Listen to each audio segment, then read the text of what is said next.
All right, I have to go. I'm gonna murder you. Do it. He deserves it. Go full Bart Simpson on your ass. Anyways, hello everyone. Hi everyone. Welcome back How's it to going? Crown of the Tyrant Queen. We are babysitting the DM today. Are we sure we enjoy this game? Because everybody sounds like they're so done with it already. I mean, I think my dungeon mastering is slightly enjoyable. I would hope so. I mean, I put up with it for like 4.5 years in the previous campaigns, so. And unlike Curb, I was there from the start, so. True. Yeah, and to be completely honest, Min never. It's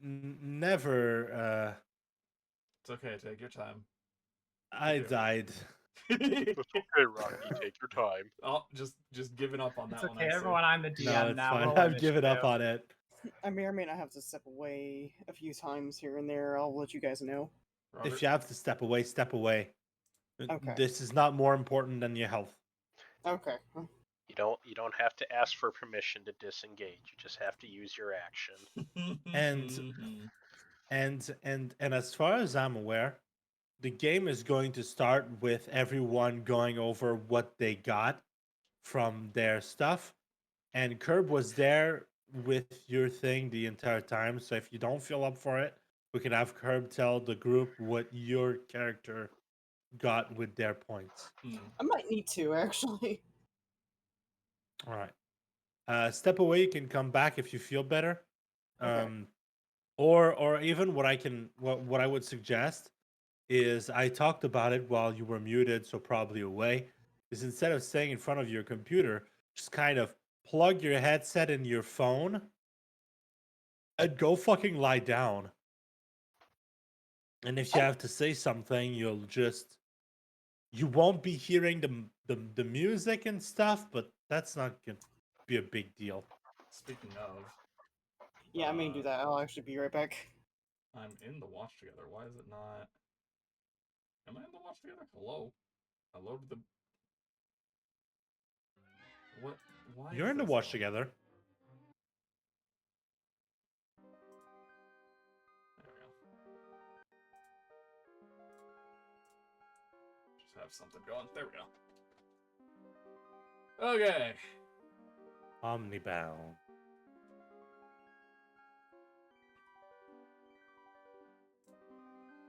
You didn't like what was in the watch together when we got in? No.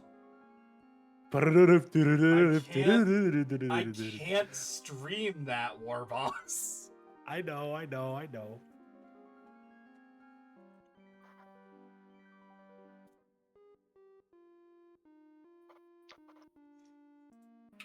Anyways, shall we start? Yeah, sure. Let's go. All right, so who wants to do the recap? I can do the recap.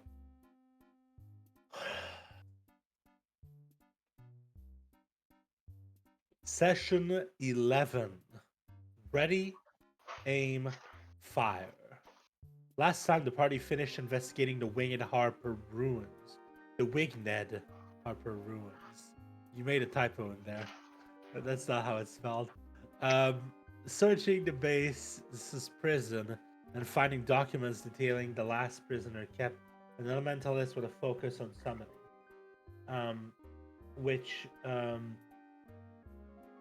party deduced was the most likely cause of the elemental traps in the material plane. Afterwards, the party searched the library where a spell book and a history book of the Winged Harper was found, discussing their connections with the factions called the Harpers and the Dragon Guard. As the party finished their investigation, they made their way towards the entrance, only to be ambushed by one last Earth Elemental. However, equipped with newly discovered magical items and a cannon we found, The elemental was reduced to rubble, and the party successfully managed to part ways, saying their farewell to Vanya in the process.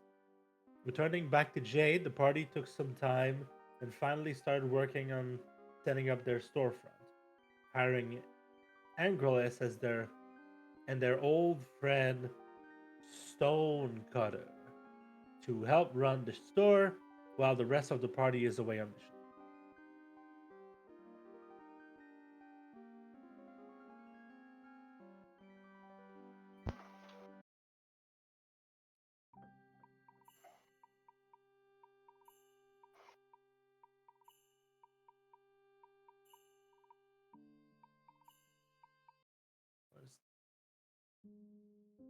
I like this. This is cute.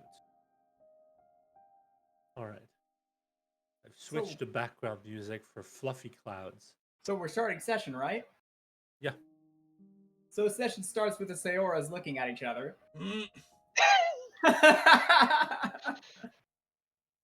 Sarah goes. One of the Sarah goes. I.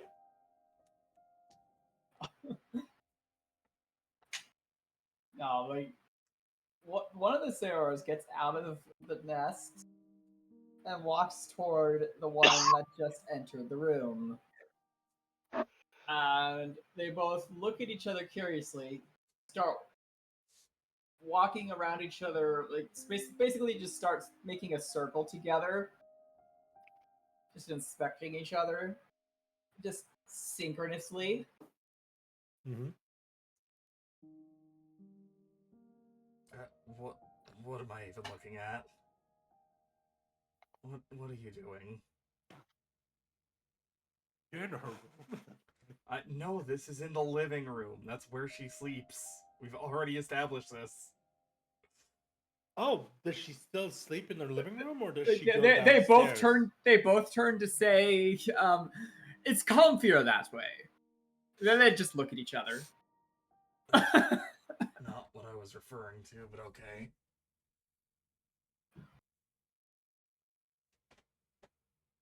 Herrick just like starts coming up the stairs. Gil, are you yelling at people again? I wasn't yelling, but Oh, generally gestures at the two Saoras.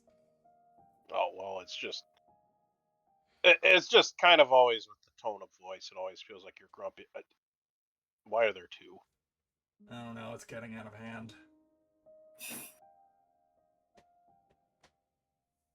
Do I need to shoot one? So we go back to one?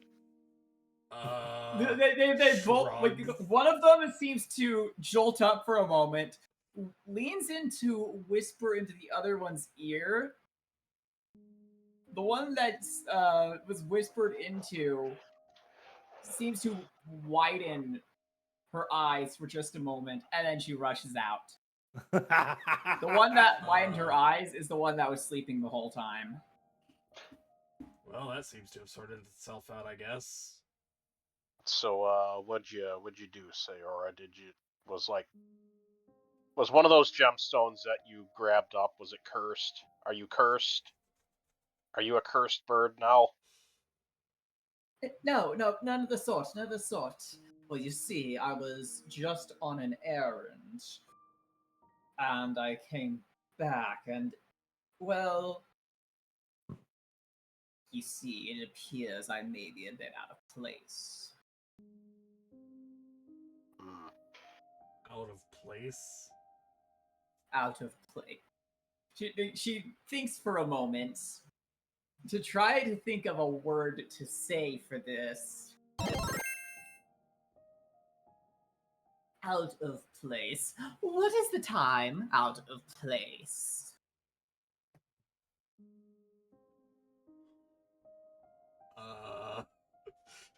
Gil looks confused at Herrick. I mean, if you're looking at me for answers, you're looking in the wrong place, Gil. Angrelus slithers up the stairs and goes, Hey guys, I saw Seora leaving. What is. Oh, this is strange. Look, if even Angreless is saying it's strange, then it is very strange. The snake looks at Sarah, looks down the stairs, somehow shrugs, and goes. Anyway, good morning. Good morning. Does this have something to do with like your time magic stuff? She just nods instantly, starts nodding. Okay. Got it. Blink, blink. I don't get it. I'm guessing no one ever explained it to them, so they can't say it out loud. All right. Seora only speaks in words they have heard. Yeah, I gathered. So if no one ever talked about it in proper terms, they don't have the voice to speak of it. That makes sense. Everything makes sense now. I'm going back down. Angreless slithers down the stairs. Bye. Right. Anyways, we've got a shipment I've sent out for all the items at the Magic Society, so if everyone's ready, we could probably go pick those up. Might as well. What a wonderful idea, says Hecate. Not kidding. I mean, that's not how anyone sounds. It's gonna have to be like those cardboard cutouts that I hate people you. in TTH group always did when someone was absent. They always only say one phrase and one phrase only. Wait, which is? It always depends on the player. Oh, Like it depends on the character. So like so it would be like you hold you hold me up, and I'm a cardboard cutout, and I say, "I love food," and then unhealthy degree. It's the NPC exhausted dialogue line that just Yes, it's keeps pretty much. repeating. I love yeah, food like for to an okay, just unhealthy an degree. example, one person, their line was always "Let's fly to the castle." Amazing. Well, I guess I love food Hecate's to an unhealthy degree. I guess Hecate's might just be like sounds like music to my ears or something along those lines. That's pretty good. Definitely. That's pretty good. See, Sounds even like- Hecate agrees. Mhm. Hecate's Yeah, like, I'm sounds still like here. I'm music just to my gonna- ears. So Sounds don't like you mean sounds like music music to to my my ears? Alright, well, let's get a move on. I mean, Hecate's still here. Did Mhm. you I'm still did you here. I'm just follow in a state where I'm like, I don't know what. did I you can't follow do much my right now. advice? Put your headset on your head and went lie down on your bed or something? Sure, I mean, let's unless go you're with that. All right. We're in a As live long as broadcast, you're so I can't really say my as current long as situation you're right now. comfortable. As long as you're comfortable. Mm. Hecate is in pain, so let us be understanding. Okay. So you guys start to walk towards the Adventure Society. You enter the big building with the large glass doors that open in front of you as if by magic. It's a magic society. Anyway, Mhm. and you walk and the doors open in front of you by themselves with a hissing sound and then close behind you. And you get to the counter, and there's a young Aarakocra You think, woman? It's always weird with bird people. Wow, Um, rude. well, I mean, it's easy with humanoids. You look, do they have tits? No. Well, they're either flat chested or a man. It's kind of like, it's easy. With birds, well, they don't have tits. This is, Yes, they do. I mean, do they? They're- uh, Do have you birds ever have heard of the tits? tit? Haha. That's good. Anyway, so Aarakocras, not a lot of sexual dimorphism. Like super. All right. So Aarakocra, she speaks up and goes, "Ah, hello there." Hi. Gil Chris Skin from the Adventurers Guild. We've requested items as payment for our most recent quest on the Arcane Society's behalf. Yes, I hear you had accumulated quite a few credits. Mm-hmm. All right. Just to make sure, she takes out a clipboard and a pen and says, "How about we go over what you ordered so that we all are on the same page, huh? See? Mm-hmm. All right. So now, out of character. Hello, audience. Thanks, Pokemon. um, what? I'm not. I should probably have the stream open, shouldn't I? Pokemon subscribed. Oh, thanks, Pokemon. 13 months. But no, interesting. I don't know how many months I have with you. Mm. Anyway, so for the audience's sake, that we just left in the dust to talk about Pokemon. Pokemon is an audience member. Hey, he counts. For the audience, now every one of the players is going to go over what the fuck they got so that when they pull out a magic item out of the blue, you're not, where did they get that? They got that here. Alright. And to be completely honest, most of the magical item they're gonna have are either things they're gonna find or things they're gonna buy here.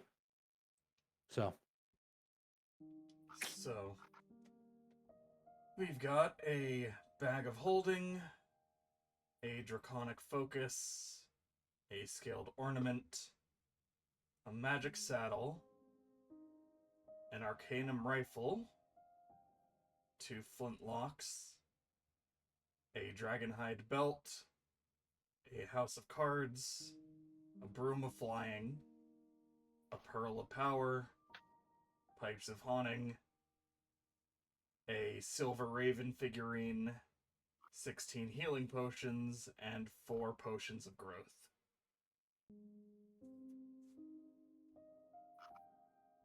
all right, she says, "Ma, it looks like everything's here." And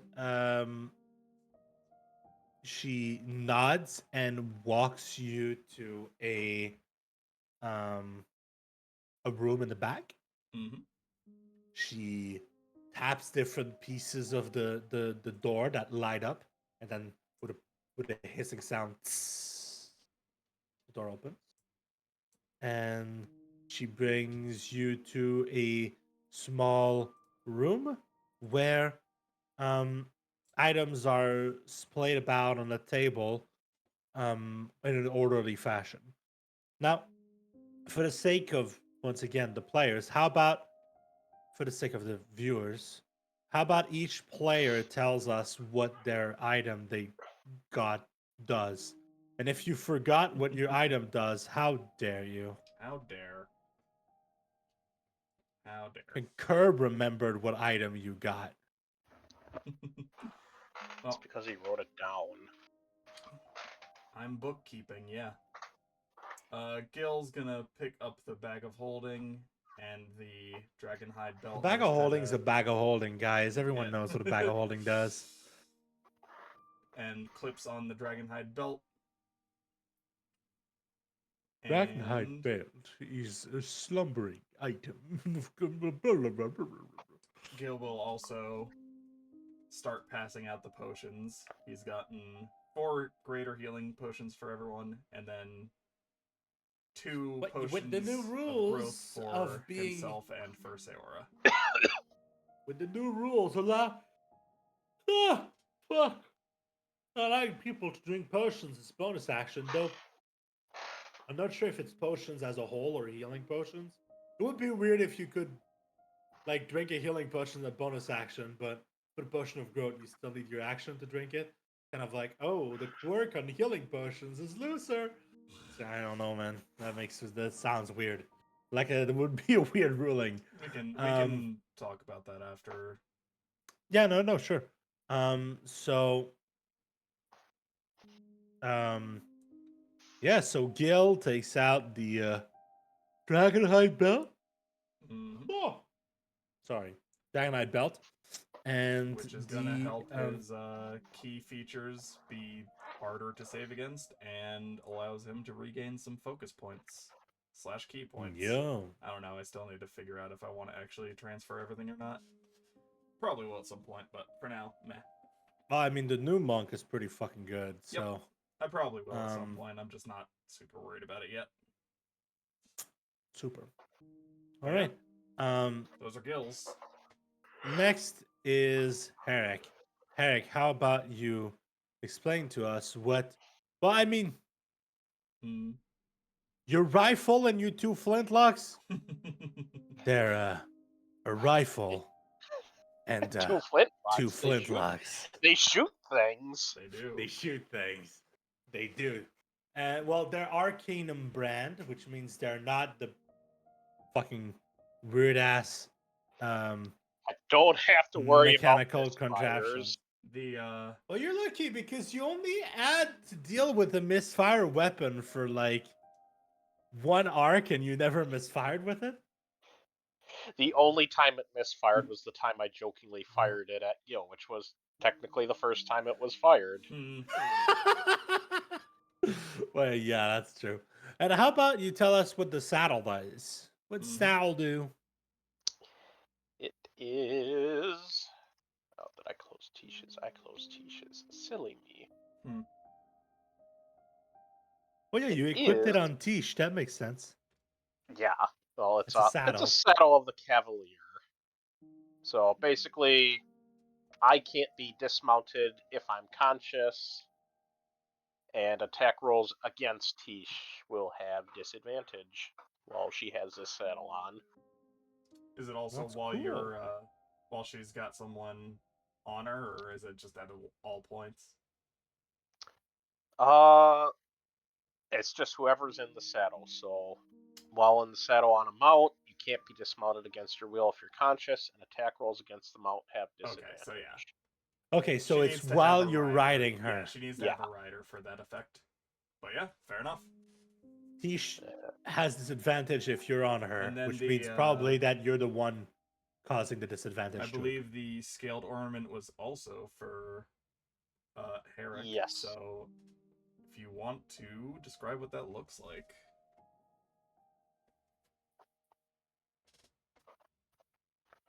It's this kind of silvery pendant with a deep blue gem set in it, probably like a sapphire or like. And it's currently only slumbering right now, so it's just giving advantage on saving throws to avoid being charmed or frightened or to end those conditions. Still pretty good. Considering the sapphire is the gemstone, you can guess that's probably a blue dragon artificer or a silver dragon artificer that dealt with it. Because those are the two. I mean, dragons are prideful creatures, so a lot of them are going to use a gemstone that's associated with them as a kind of like ownership of what they're doing. And a lot of magical items are created by dragons because, well, dragons are creatures who can be very old, and most of them like gemstones. So Should be noted that this does match the Harper pin he currently has, so we've got a Yep. color scheme going on here. Yeah, fun stuff. yeah, black, silver, and blue. So when someone walks up to Herrick and says, I'm gonna beat you black and blue, they no change. They can't beat him. It's just the fucking SpongeBob meme.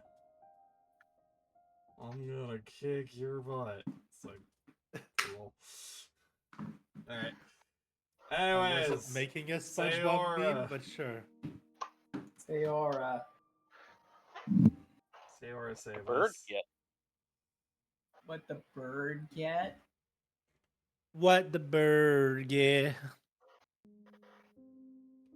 So, I'm gonna do something funny with this to show what the bird get.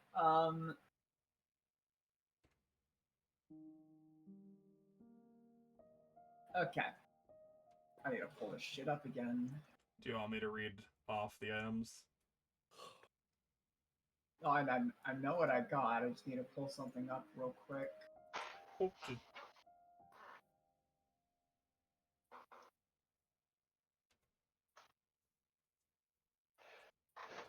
So after looting the greater healing potions and the potions of growth,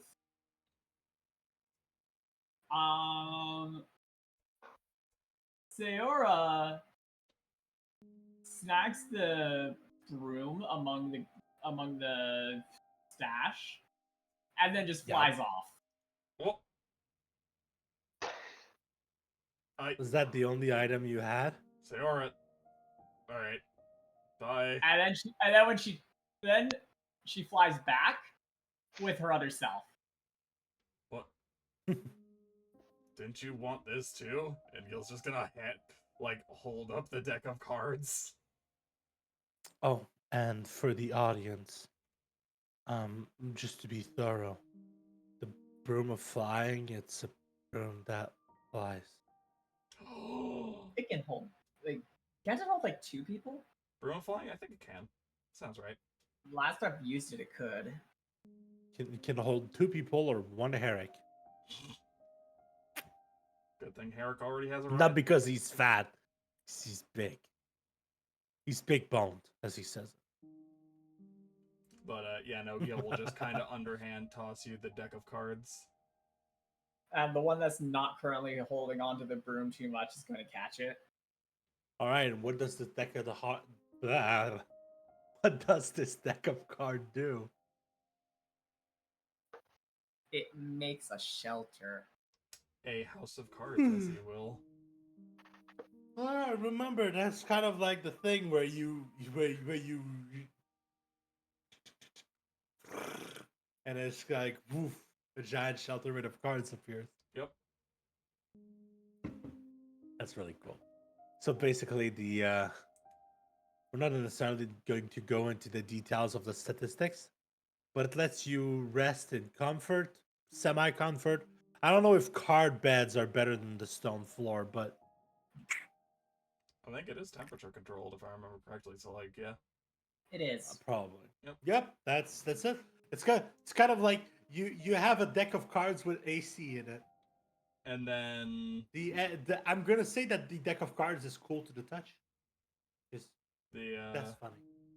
the last thing would be the focus, which, if I remember correctly, as we discussed, is a familiar looking amulet, yes? Yes. So the hourglass amulet that Gil made is swiped up and placed on the neck of the Sayora in the back. Once that happens, you blink and you notice that the Sayora up front is also now wearing that necklace. This is very trippy. Alright, great. Well, Said necklace is a fun little thing. I accidentally opened the Moonstone instead. That says perfect for evolving my Nidorino. if I remember. Right.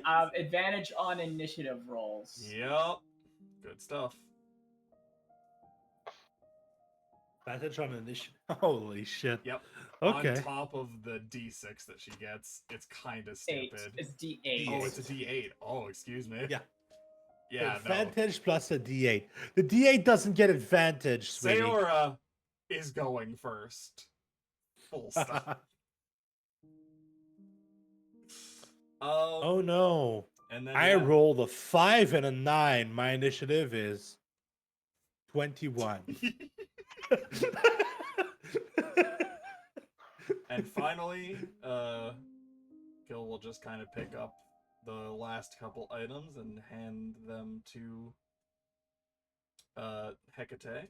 Hecate? The Pearl of Power, a trademark item, lets you regain 1 spell slot of, I want to say, 5th level or lower? I think it's 3rd level, Is it but 3rd level or lower? Yeah. don't quote me on that. I mean, Lets you I regain remember a spell slot. Pearl of Power, you can cast Fireball again. Yep. But not Delayed Blast Fireball. So, Or Pearl of Common Power, so that she can regain a spell slot and cast spells more frequently. Pipes of Haunting, so that she can attempt to frighten people around her if needed. And a Silver Raven figurine, so that she can summon a familiar to help her with delivering messages if needed. Or just other various usages. Well, mostly it's if she wants to patent one of her songs because she's now learning how to write music. So she's taking songs that she's created or that she's come up with by just kind of fiddling onto her Getting officially instrument recognized by a bird, and by a bard actually college get or it something. recognized by a bard college. So that and she notices that sadly some of her compositions were stolen by bards who were traveling around and How ended dare. up being in the same bar as her while she performed, and they took note of the melody and patented it for themselves. So some of your compositions are already patented, but most of them, most of the little tunes that you came up with on your own rather than learning, you patent as. I know you're feeling bad, but are you can you still hear us, Tony? It doesn't matter. I'm going to ask you to name one of these little songs that you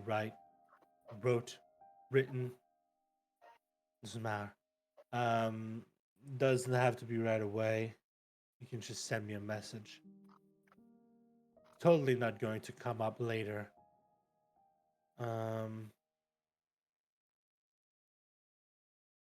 So yeah, that should be It's everything. definitely going to come up later, so That should be all the items. Yep. So Gil's just gonna kind of nod to the also everyone has avian- 4 greater healing potions now that they can use as a bonus action at any point in time. Gil's It's funny just- because I was gonna suggest if you had points left to just kind of bonus action potions. Why don't you all get potions? And then Curb, as always, shared my brain cell and was like, we "I'm gonna literally budget discussed for this healing last time. potions." Yes. Yeah. But yeah, no, Gil will turn to the Aarakocra, nod, and just everything seems to be accounted for. Hecate is gonna pick up everything, and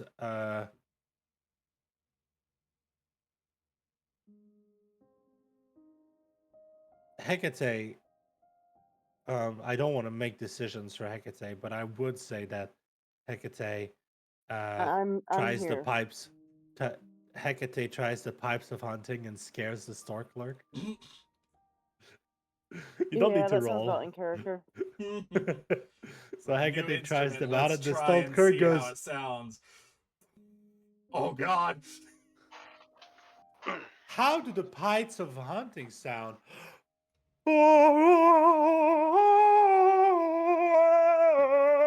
And the Truly store clerk goes. terrifying. The store clerk goes beep, and closes the door, locking you into the room. And then she just kind of slowly unlocks the door and says, are you done? Caw? I think she's done. Yeah, he's done. Whoop. Should have gone. Just. I know I'm a hypocrite because I play a lot of female character. Just. If you're going to put your fucking. If you're going to put your pronouns in the player section of your thing and your pronouns don't match your player character, I'm gonna fucking kill you.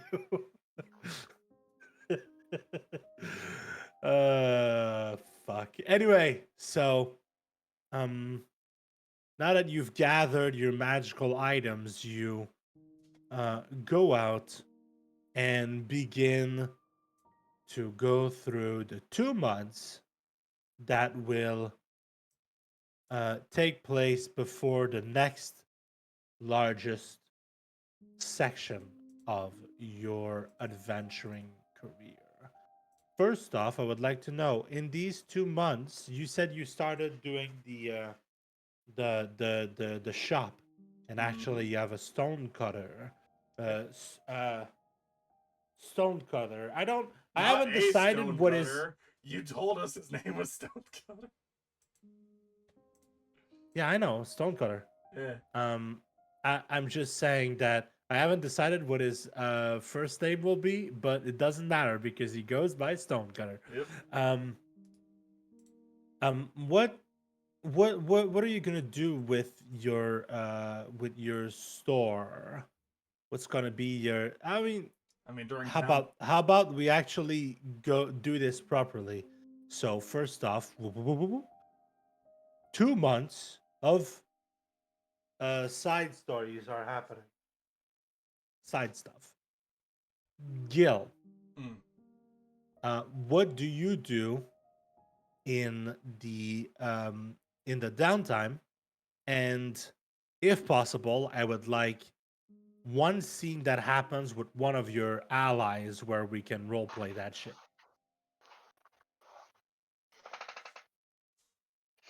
All right.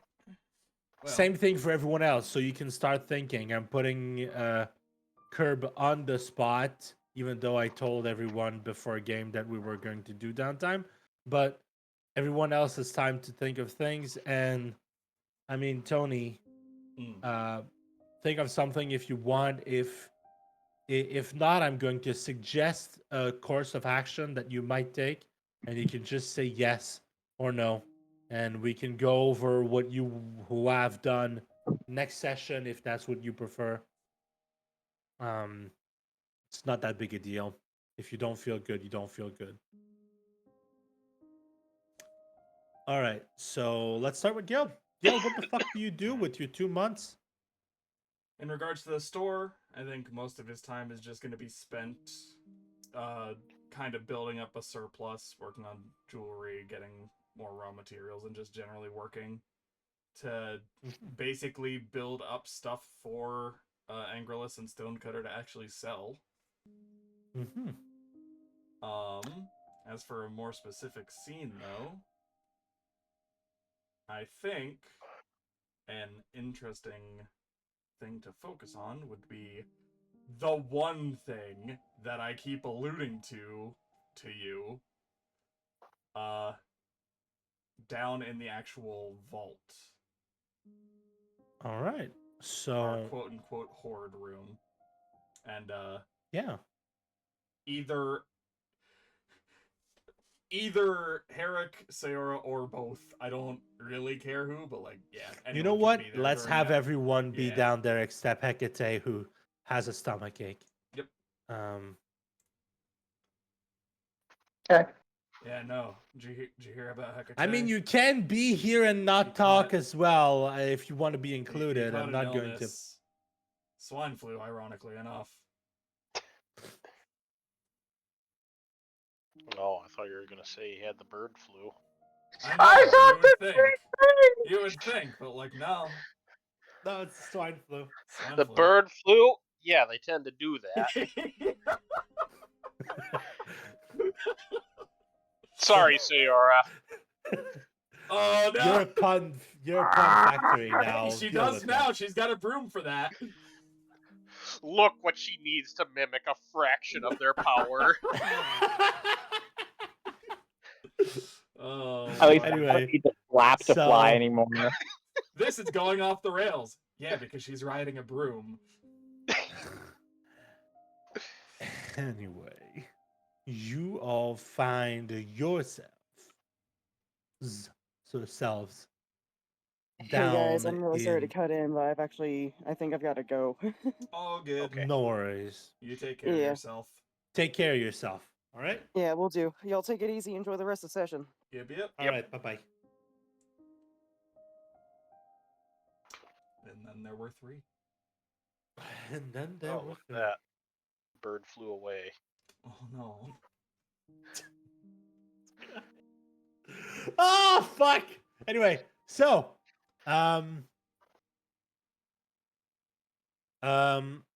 you three are down into the Hoard room, and Gil called you there, perhaps? I don't know. I probably Gil. not. He's just hanging out, but like, yeah. Okay, so Gil is hanging out downstairs, and Herrick goes down to do something, and Sarah just kind of sees him going down the stairs, shrugs, and goes down as well. Because Hecate is out of the building and she wants to see what's going on, I guess.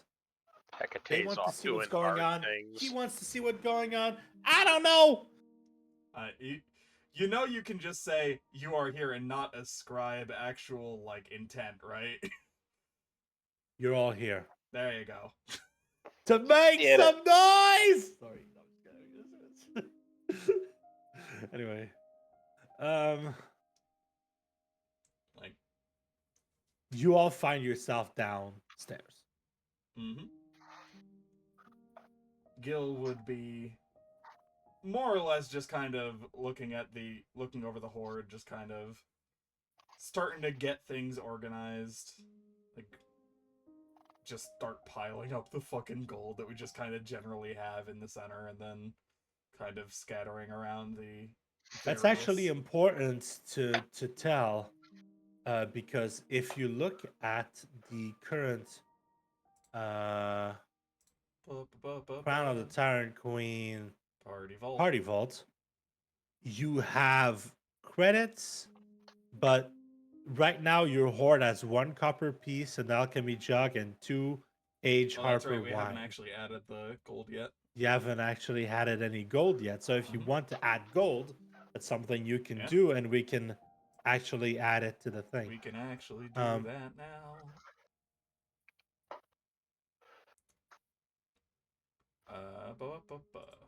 Let me pull up.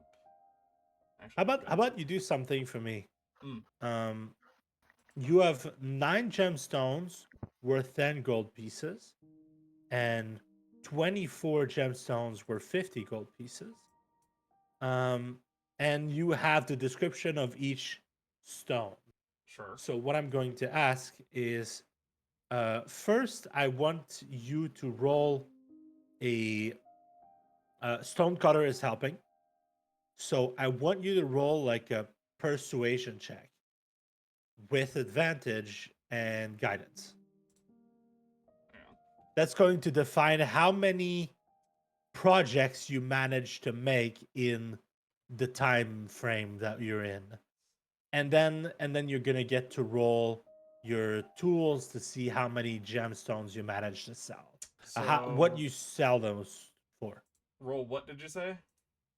So first, you're gonna roll a persuasion to see how many people you manage to sell a product to.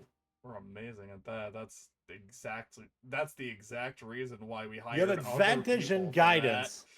You have advantage in guidance from the help of the other people. that. I would rather help them, honestly. You know what? Sure. Because Let's like have I'm not Stonecutter. fucking selling Let's shit. let's have Stonecutter roll. Disadvantage. What are you So rolling for? that's a 3. Selling. And okay, so okay.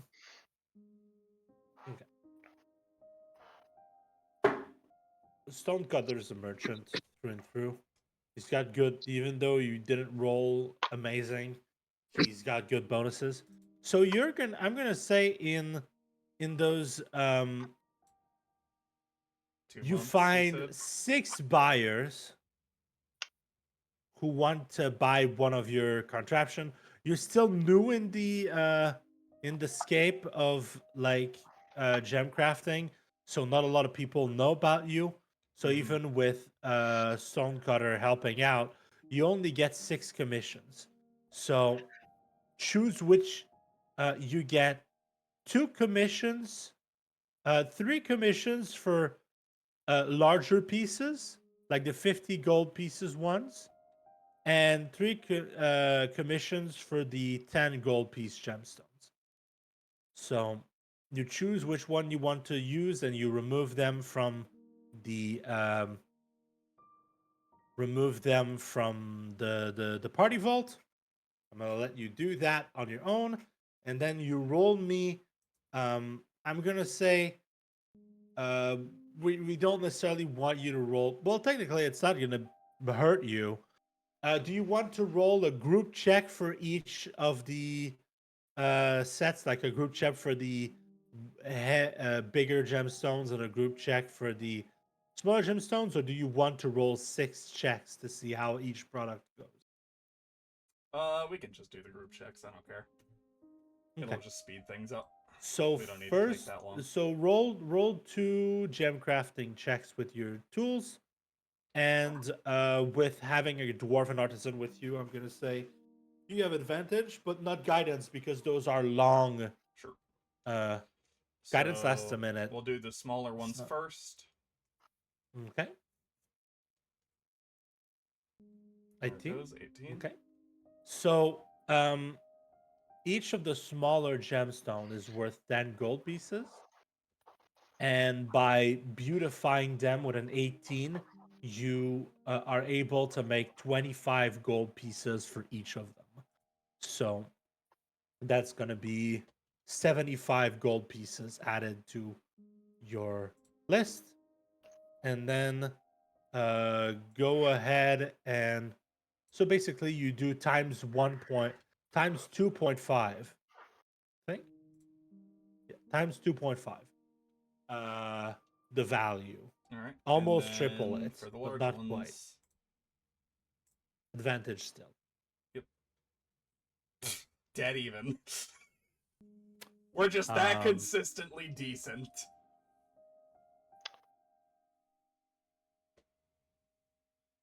We're that consistently above average.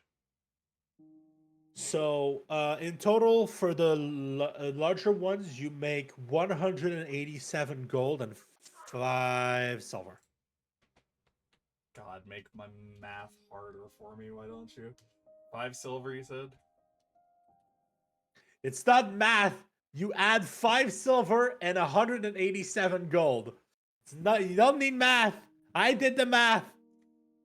I need to add it to the party vault.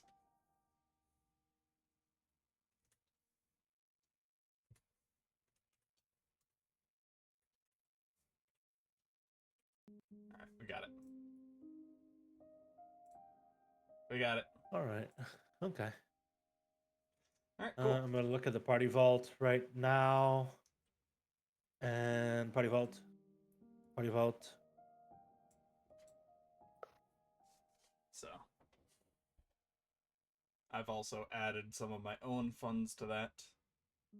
And then, if anyone else wants Okay, to just give me a add second. to that, you can.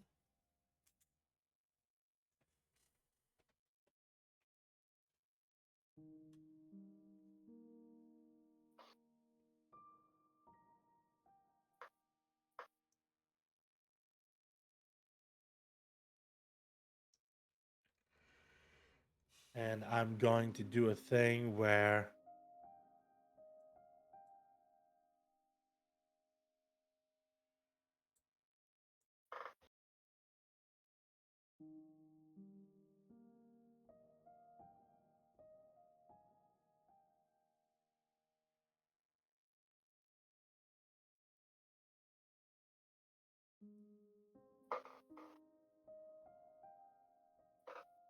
some people paid in silver.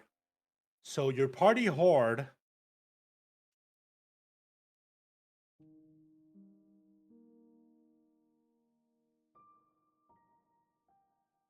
your thing should update party vault. So your party vault has 595 gold pieces, 175 silver pieces, 1 copper piece, an alchemy jug, and aged harper wine. So if anyone else wants to pitch in for the party hoard, they can put some money in there.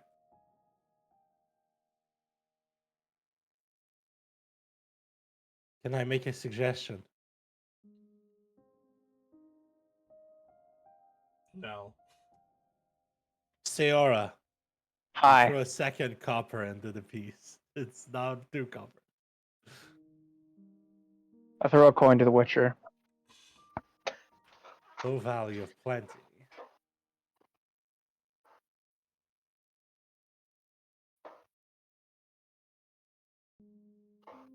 You two are here. You can do things.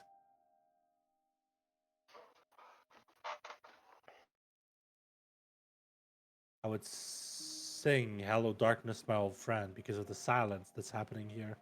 Herrick, are you So- here? Hi. Yep. How's the Hoard coming along? Building it up. Starting to sell some stuff. Have you been working on your actual blacksmithing stuff as well? Now that we actually have some free time. And raw materials. Gil just kind of tosses one of the steel ingots into the actual pile. After doing that, Sayora takes the broom out and starts sweeping everything back into order. The flying broom is also gasp. Look, gasp. A broom. Mm. It doesn't just flies, it brooms. It does also help that now that I've got actual Arcanum firearms, I can deal with a much more standardized bullet Oh. instead of whatever the hell Yeah, would work in that. I'm gonna say that included in the price of your weaponry were like official bullet molds for like smithing purposes. With like the Gem bullet. the bullets are made with the little brand on the back, fucking of the like there's the sigil of the Arcade Society in the mold, so that people know that so you know who killed you.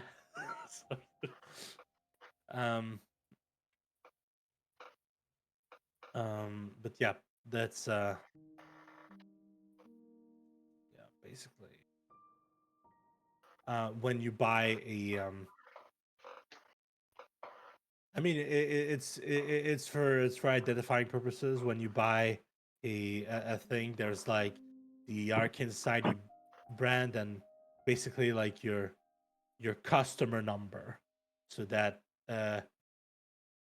well, don't kill random people with those bullets because Like in the same way that someone can take a bullet and just kind of figure out which firearm it was fired from, and if it goes back to you, then you'll be a suspect. Arcane ballistic markings. Exactly. But yeah, the party horde is getting along. In fact, um, the party horde, um, as you're working with it, just kind of glows a little, and then there's kind of a wave, and all of these items that you've bought, um, they resonate with the horde, but they don't level up quite yet. But Hmm. you feel that they are connected. There's a static in the air of magic, just kind of imbuing those.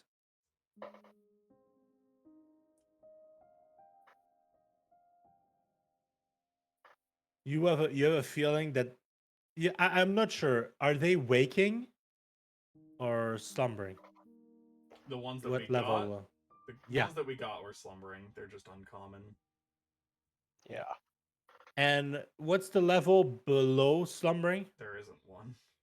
That is the lowest. Slumbering is the lowest. It's uncommon. No, the lowest level is no longer magical. Yeah. um, Literally common, yeah. Although there are common magical items. yeah, there are common magical items, which means that I would say that no, it's good. Slumbering is good. Slumbering is good. So, um, your items slumber. Um, but you feel like you've reached a threshold, maybe something along. Actually, I do want to look at some things.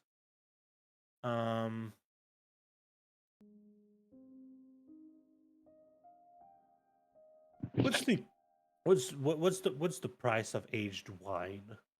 What's the value of aged wine in D&D? Probably like 100, 200. I don't know. It's an artisan I mean, guild. I don't know. this is like very aged wine. Mm. It's like 800-year-old wine, so I'm sure a collector could get some on that. But as so, basically, you would probably get more by selling the wine to a collector than the actual value of the wine. Would The same provide, way yeah. as like the way the horde calculates how worthy an item is not based on supply and demand. It's based on the worth of the item. So like if you put a really rare magic card, it would go like, oh, this is a magic card, so it's worth like well, a $5 pack of magic cards is worth $2, so it's worth 50 cents. And then you sell the magic card for like 100 something dollars, and you're like, hey, it's worth this. So like, anyway, the point being that aged wine, this this level of aged wine is probably going to be like 250 worth 250 gold, but you could get more if you tried to sell it. But right now it's 500 gold, and um, I'm gonna say that for your items, it feels like you're about a bit above halfway into the next level. I'm not gonna sugarcoat it. Once your party horde achieves what is the equivalent of 2,500 gold pieces of worth, your items will level up. I'm just gonna. Then it's gonna be 25,000. Then it's gonna keep going by a digit of 10 every time. That makes sense? Mm-hmm. Mm-hmm. I could make it 5,000 and be more flush, but that means it's gonna take longer. Though I like 5 more than 25 as a rule, but maybe I'll retcon this later.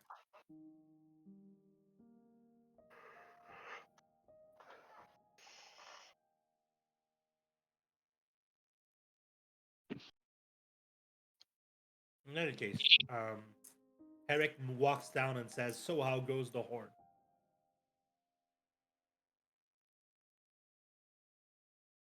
Oh, We just went over that. good to hear it's at least coming along pretty well. Mm-hmm. That'd help out more getting things organized, but I don't know. Something about the place just makes me feel uncomfortable.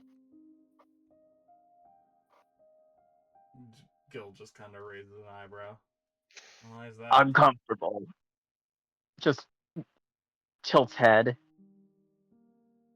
After saying it the exact same way you did.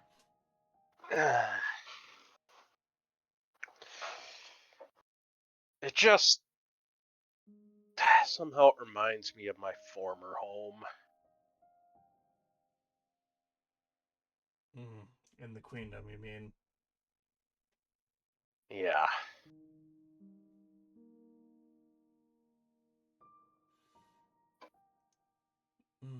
Understandable.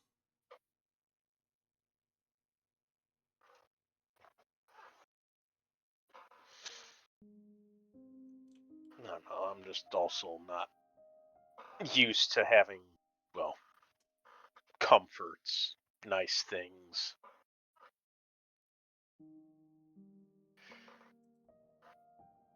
I don't know. There's just a lot I'm still working on here.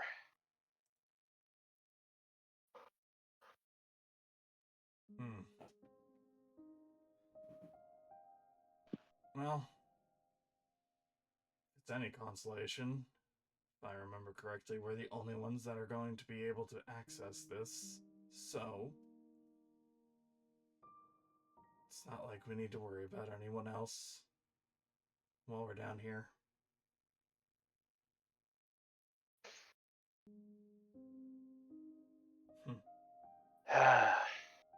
You know, I want to believe this is a safe place, Gil. But I also thought the same thing about bismuth.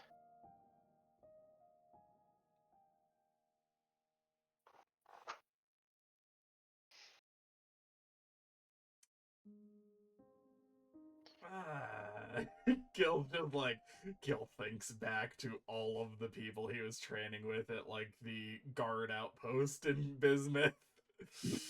That are dead. Kinda just grimaces slightly. Sure.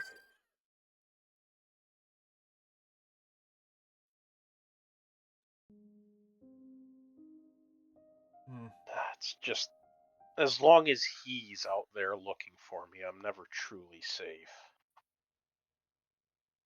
Yeah. The Hooligan that found us in Bismuth. Yeah. Him.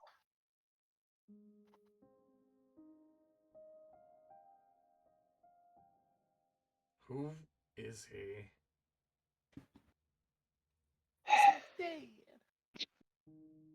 His name is Zerson. And he was, well,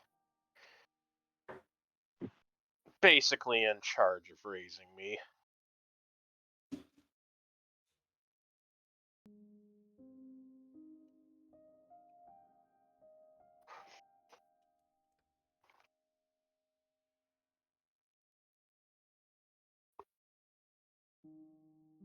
Flashback. No, Herrick.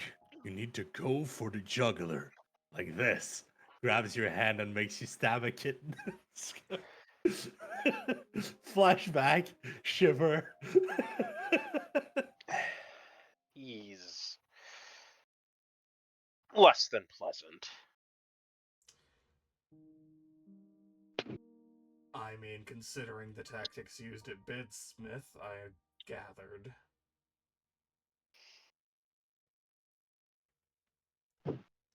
And not exactly weak, considering he shattered one of the force barriers.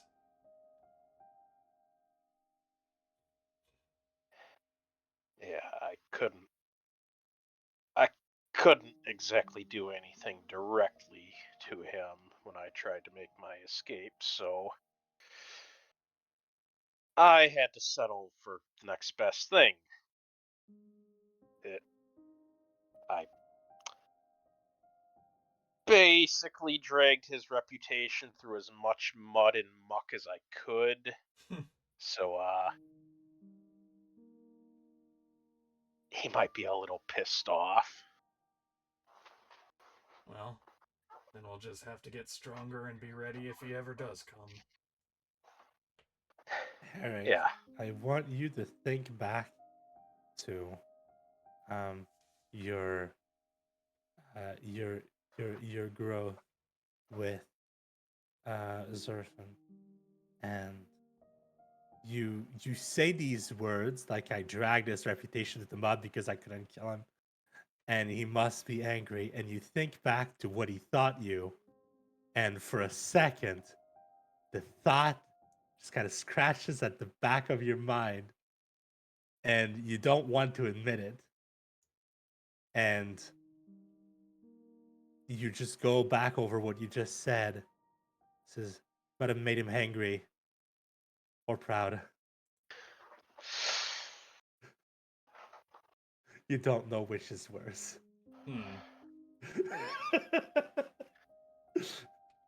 Oh, dear Tamar, I hope I'm not making him proud. I don't need that in my life.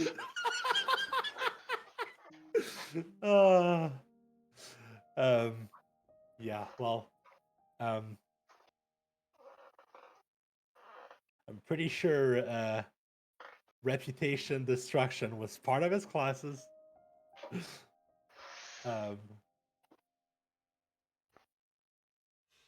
But yeah, Zerson is a twisted motherfucker. He might have been angry. He might have been proud. He might have been both. You don't know.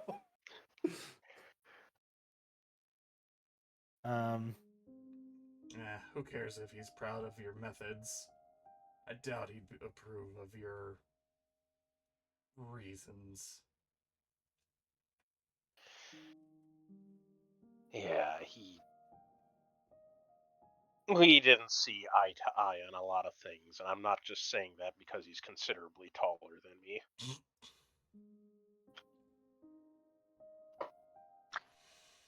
How much taller? Yes. Ow. What do you mean? He's an adult dragon. Gil squints slightly, deciding whether or not to take that as a slight. Kind of like, yeah, we didn't see eye to eye. He was taller than me by 2 size categories. Meanwhile, Gil in his 5-foot fucking form, looking up at 7.5-foot Eric. He's actually 8. Yeah. Just I'll let it pass this time. Yeah, just let it pass right over your head. Was that in character? No, that wasn't in Eric's voice. All right. Can that be in character? Can it be in character? Point of it all is we had a lot of disagreements. But did you hate him?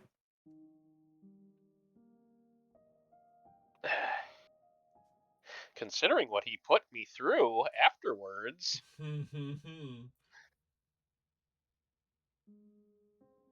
But he's still your dad. No. He's a despicable bastard, not my dad. All right. The reason I'm saying this is to coax more information out of you. That's You're nice not to in know. the scene, War Boss. I'm in every scene, Gerb. You can Sorry, be in every scene, I but you was don't have a distracted by character this here. Canadian voice in my head. Yeah. But yeah. And I do want to do one last thing, unless you're not done. Nope. Nope, you're not done. That's a double negation. You're not helping me. Anyway, as you're just kind of talking and the conversation dies down, there's a little chink sound, like a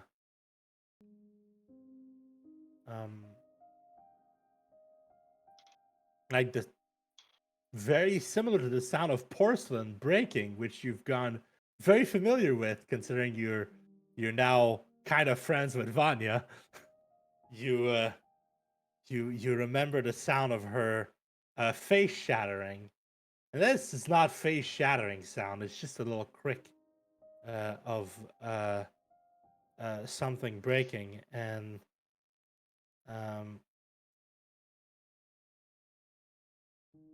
I'm gonna add something to the party floor.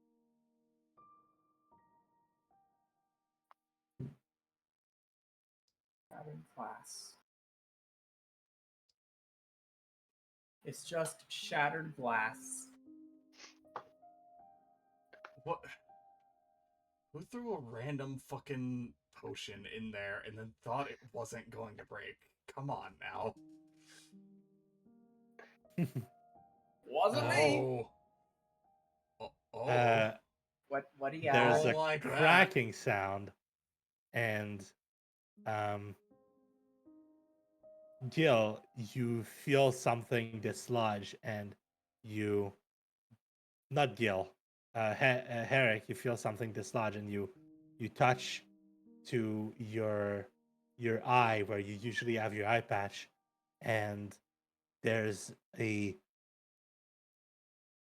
section that's less rough and more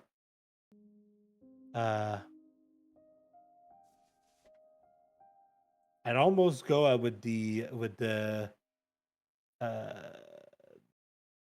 the adjective steely, and Gil, who's looking, you hear the crackling sound, and then you see just kind of small bits of black scales just kind of fall down into the pit, and underneath there are sleek, smooth silver scales.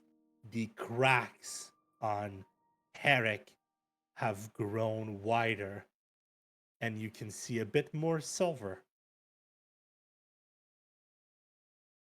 Hmm. 3 more scales. Is there something on my face? I 3 scales is not a lot. less of something, more on. So Sayora makes a minor illusion that basically mirrors Herrick's face.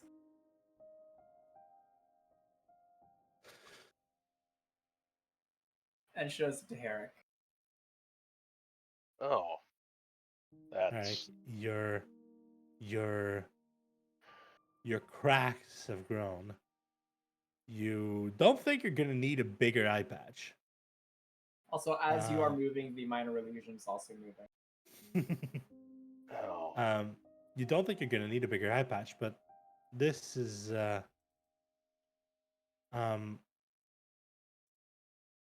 different, and you feel the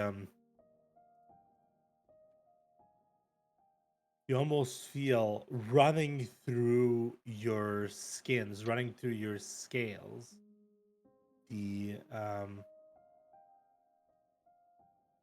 oh yeah, fuck you. You probably put all of the weapons in there, wouldn't you? Mm-hmm. What? No one took the potion of healing? Yeah, no, he threw it in and it shattered, probably. It's just like, Who put a potion in? Oh wait, I did. oh wait, I did. But okay. So Oops. all right. Yeah, that would perhaps even make more sense that you are this is happening to Herrick right now. Mm-hmm. As I said, you don't think you're gonna need a bigger eye patch, and it doesn't seem like the cracks on your chest have grown any bigger. Only your eye, and you feel through your skin the energies of this horde just kind of course through you, Mm. and um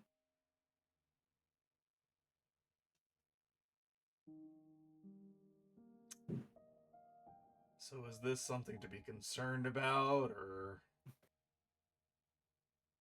I'm gonna be completely honest. I don't know. right? Mm. Well, Well, I don't have the capacity to figure that out. So we're gonna have to figure that out some other way. I mean, like the only things that I like technically know are like from the Queendom, and I can't really trust that at face value. the queendom taught you to um hide your silver. They're the ones who, well, at least hide the one on your chest. You're the one who decided to go with the eye patch, but you don't know if it's because they told you to do it. Well, they didn't tell you to do it. You don't know if they made you feel ashamed and that caused you to do it, and that was meant to happen, or if it's just that because you were raised that way, you came to be ashamed of it.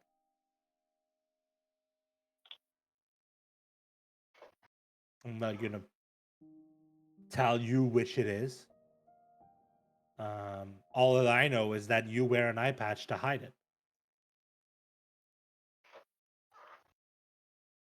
Your reasoning is your own.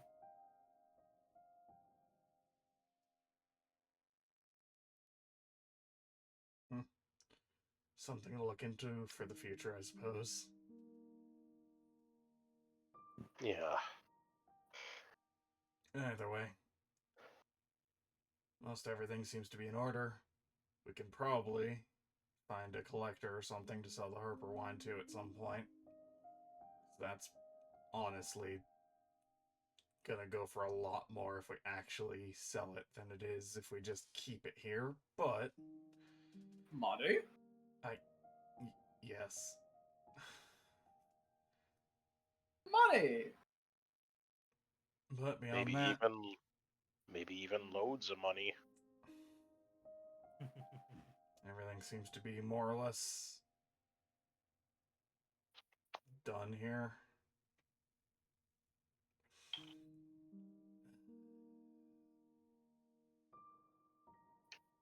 Oh, actually, and Gil's gonna dig around in his handy new bag of holding and is going to pull out what appears to be a mask in the shape of a red dragon head.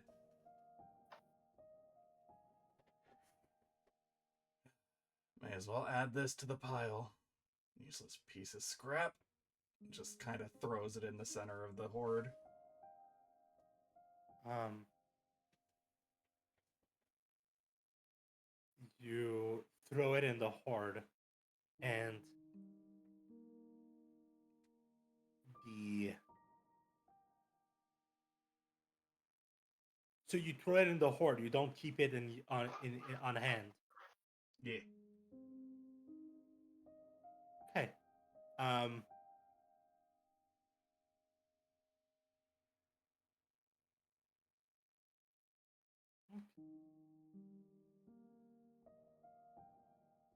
How much is this item worth? I don't fucking know. You tell me. All right, you throw it into the hoard, and the walls begin to shake. And Herrick, you feel a crack on your chest, and like I'm going to edit the party vault for a second. Oh boy.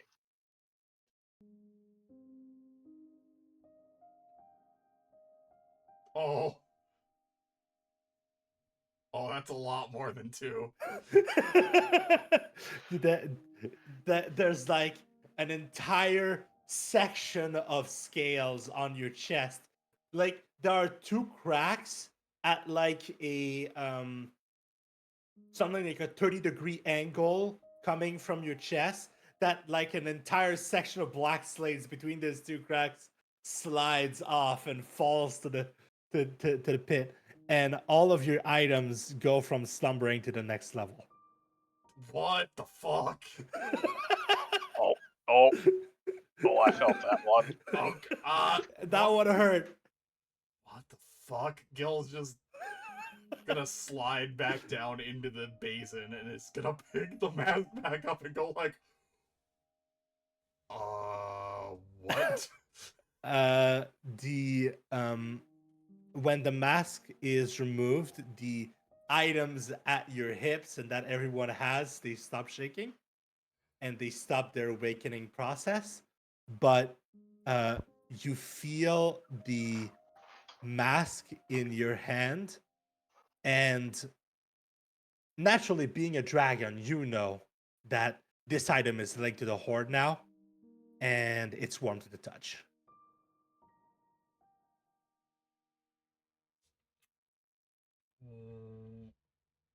Gil, what the hells did you just do? Like, I know you called it a hunk of junk, but the Horde seems to disagree. Can Hordes feel things? Are they sentient? Not as far as I'm aware, but like, fuck if I actually know. It's not exactly. Well, I guess, was it silver dragons would probably keep that kind of knowledge on them, but fucking shrug. Oh yeah, Red Dragon Mask is a legendary item. Mm-hmm. So It was at one point. it was at one point, but the Horde was like, Still pretty valuable. ooh, tasty. At the very least. Yeah, it's like tasty.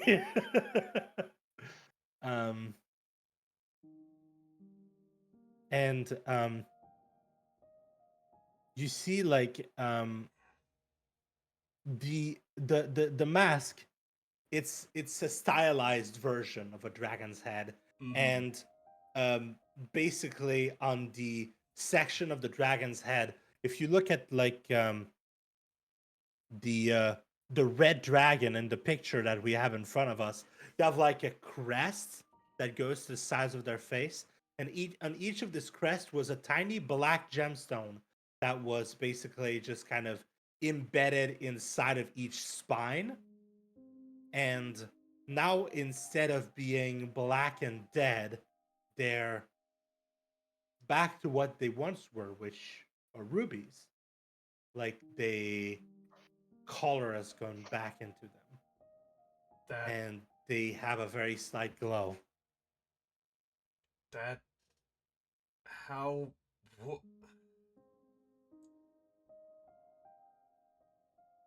I don't understand. What the hell?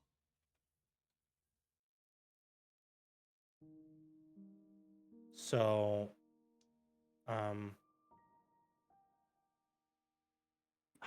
want to go into. Yes.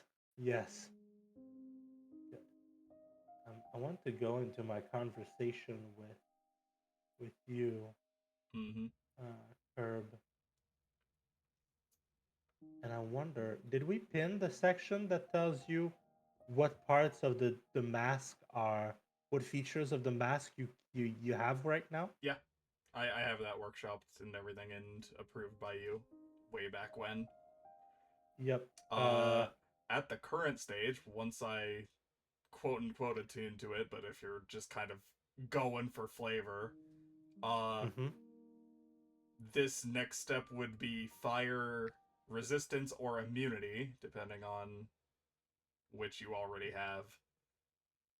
And setting things on fire if you deal fire damage.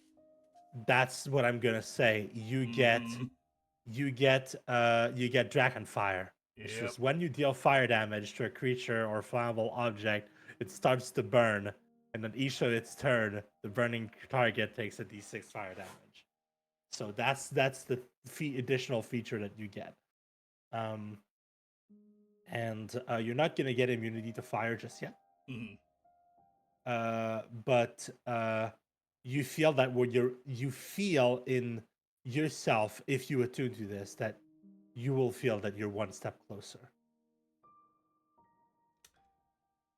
Gil's just gonna kind of climb back up out of the Hoard and just gonna kind of sit down at one of the tables and just hold the mask in front of him and just stare at it.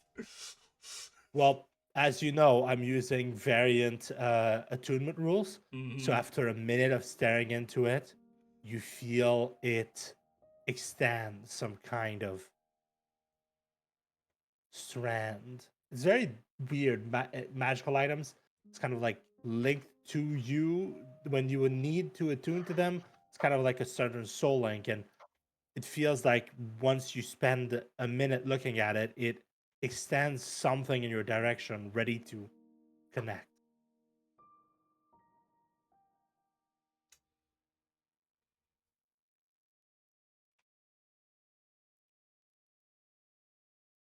To answer your question, Herrick, I thought this thing had lost all of its magic when it was originally used to summon Tiamat in the first place.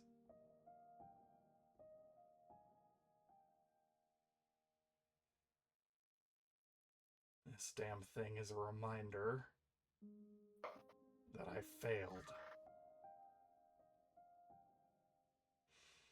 Wait. Hold on a second. You're saying that as if you were there. Gil just kind of dead-eyed stares at you.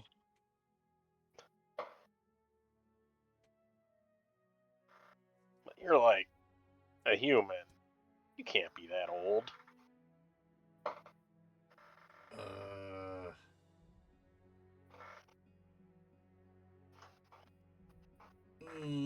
Scratch.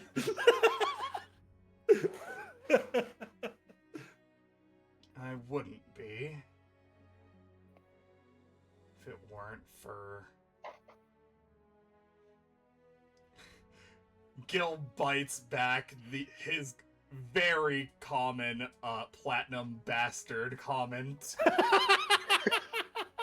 If it weren't for Bahamut's interference in my life.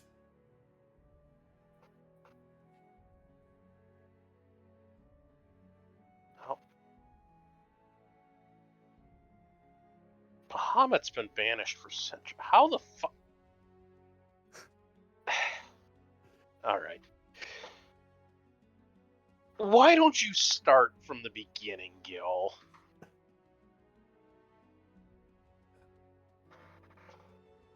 I feel like you have some explaining to do.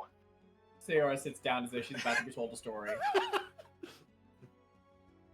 Sarah sits down, and then you hear, and another Sarah runs down the fucking stairs, sets a sandwich in front of the original Sarah, and then books it out. I'm kidding, of course. It's not my choice to make. Just like instead of like a bucket of popcorn, it just like bring down a bag of bird seed for her. Just a bag of bird seeds. I love it. Oh, fuck. Anyway, jokes aside, everyone gets ready to listen. Hecate sits down and just kind of leans on her knuckles, just kind of listening intently. She likes lore. She's a lore bard. They are Lord Bard. Yeah. He's a He. he's a lore bard. I'm gonna keep messing that out. Can't blame you. I did earlier as well. It's all good.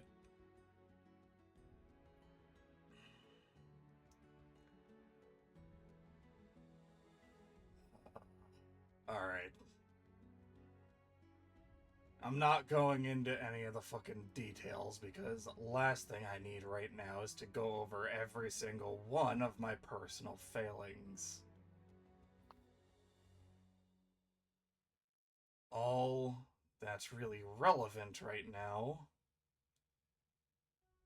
is that I was sealed in this form by Bahamut because I didn't do exactly as he wanted.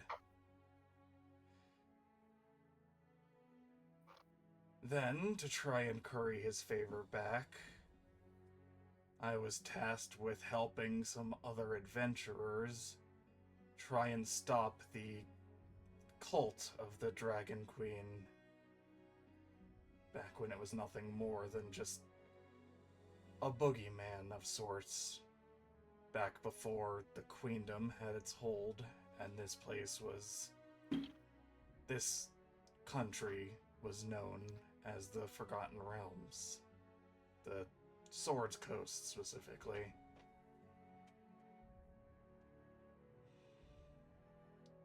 We were making good headway. We had dealt with some of the more dangerous threats on the Dragon Queen's side.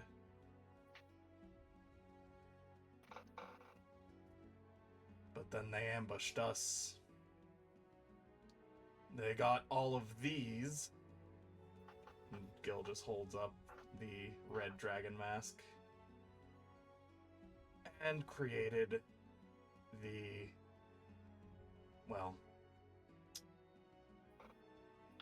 the Mask of the Dragon Queen, I believe they called it.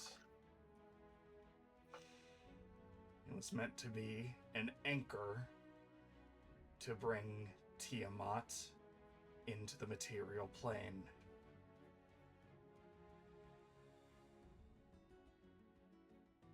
After the ambush, I managed to secure this, but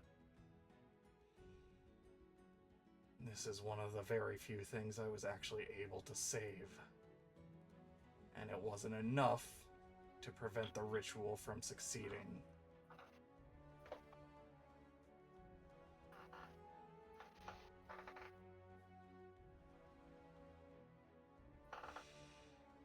Then,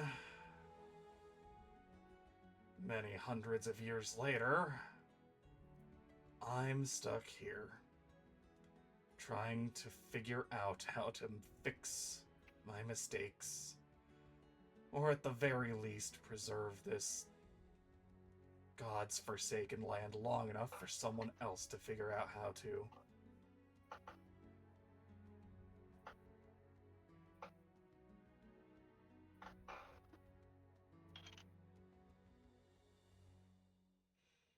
Wow. You're fucking old.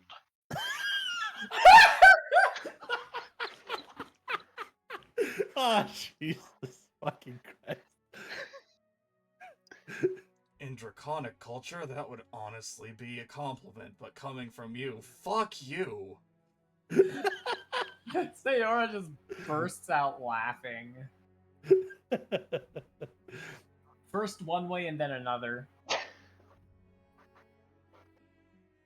She goes like, Pretty much. Pretty much.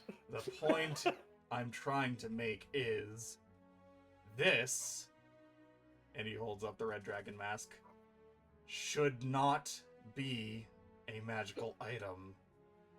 I don't know what the hell happened, but The whole point of the dragon masks was to make the crown of, or the mask of the Dragon Queen. The whole point was to forge a different magical item using these ones. If this still had some residual power in it, Gil just kind of stops for a second. Well, then we might have to deal with the rest of them out in the field.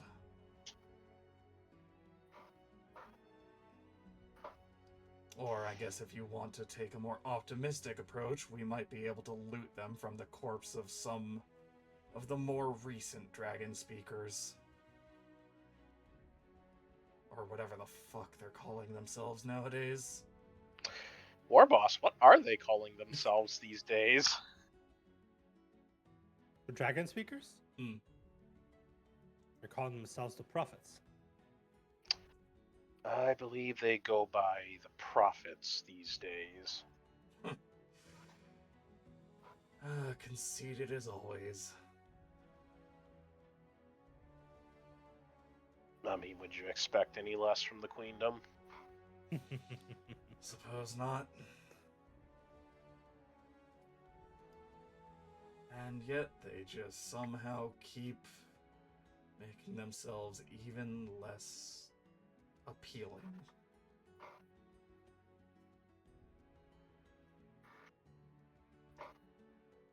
Every time I hear about them.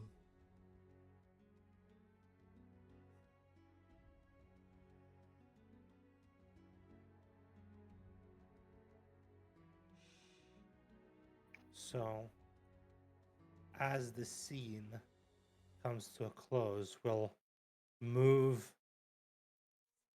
east, far east.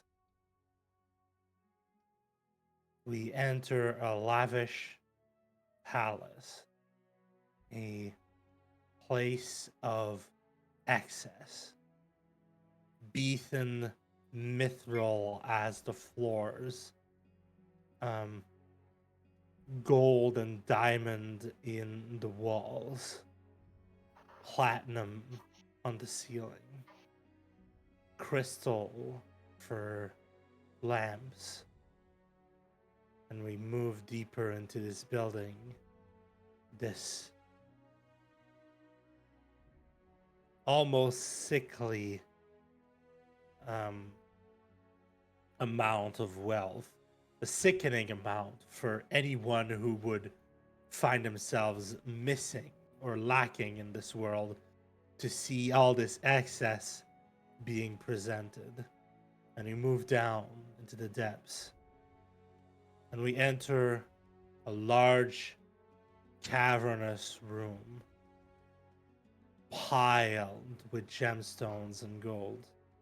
And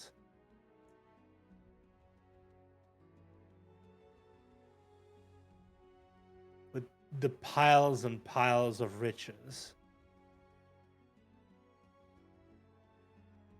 a piece of the pile begins to move slowly. Gold cascades off a red head, dragon's head, large and imposing, begins to dig itself out of the piles of riches. And it squints and shifts to the side.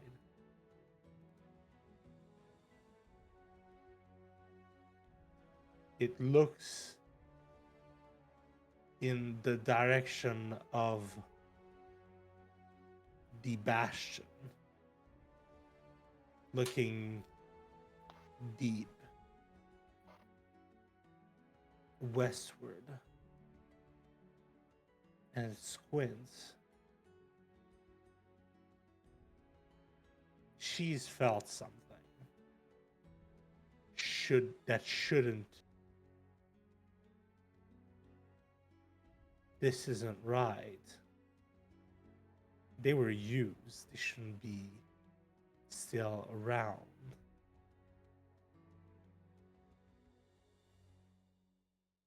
A second head rises from the pile of gold, and a third, and a fourth, and a fifth. Something is going on. She doesn't like it. It's time to give some orders and stop sleeping. So, Herrick, what do you want to do with your downtime? I can't help but feel a shiver going down my spine. If I had hairs on the back of my neck, they would be standing straight up, I tell you what. I'll tell you what.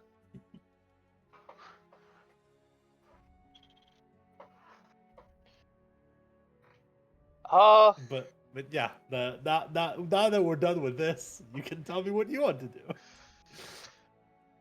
Eric's probably gonna try to like focus a bit more on the forge. Mostly like trying to like make more bullets for use. And at the same time probably trying to like go over the Winged Harper schematics to try and figure out how to transfer that enchantment to his new armaments. Right. So you just kind of one day you're puzzling the enchantment, and Stonecutter comes in and he's like,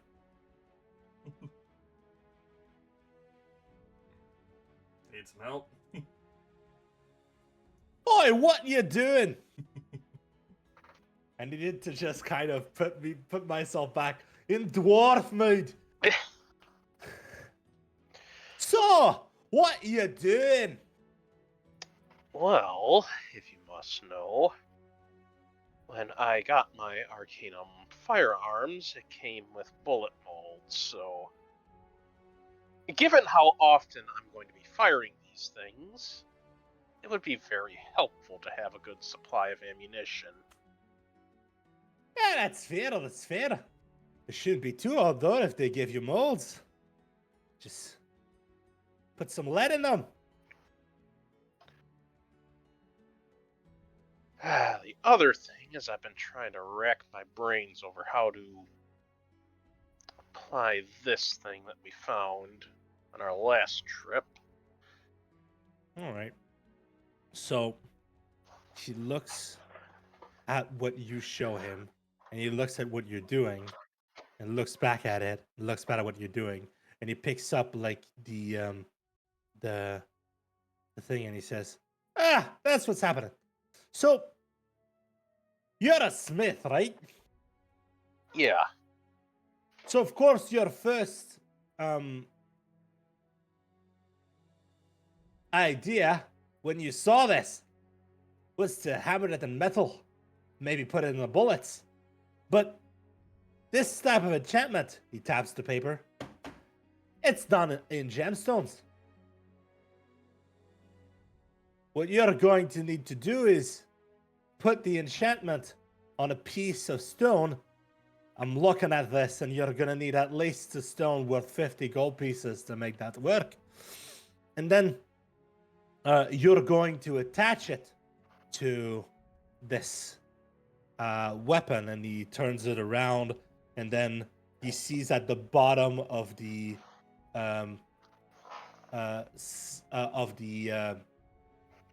handle of the gun, there's kind of like a sliver, and he says, "Ha, over there." He taps the sliver.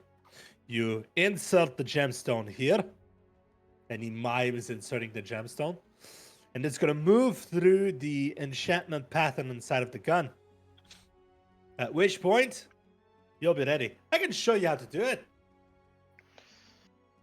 that would actually be pretty helpful, considering that I generally have no aptitude in magic whatsoever. I'm sure you'll learn. All right, just give me a second. I'll go grab my tools. He looks around in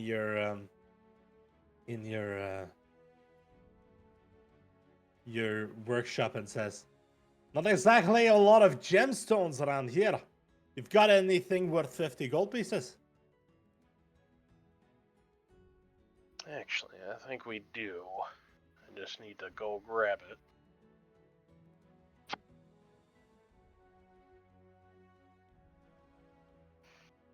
Alright. I'll go grab that quick while you're grabbing your tools. Yeah, we're gonna... Did I make a mistake? Hmm? Did you? No, I did not. Wait a minute.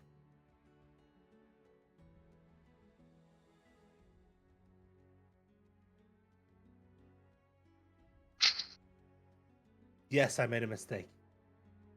I made a mistake. I made a mistake. I'll fix my mistake.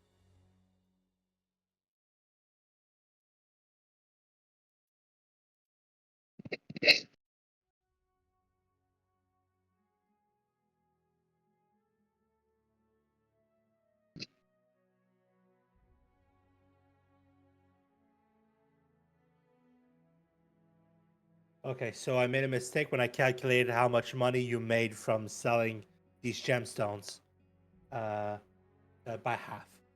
So you have 782 gold pieces instead of 595 in the thing. Are you typing that And out right now, or do you want me to do that? yeah, I'm typing that right now. It should be updated now. Yep. You've lost 5 silver Oh, and no. you've won 188 gold. Oh no. How sad. Oh no. Anyway, so considering that you're going with sapphires, are you gonna pick a sapphire from the Oh, from the pool? absolutely. I've got a theme going on here, and I'm not breaking it. All right. Okay. So you pick a sapphire. And Stonecutter, through his name, shows you the ropes to cut precious stones. He shows you how that works, and you spend those 2 months learning the ropes for gem cutting. You don't learn as much of what Gil does, which is like beautifying stones. You learn a lot more about how to insert magic inside of stones, and you're going to have proficiency in that. The problem is you can't create custom proficiencies in this setting, so you're probably going to have to make it. You're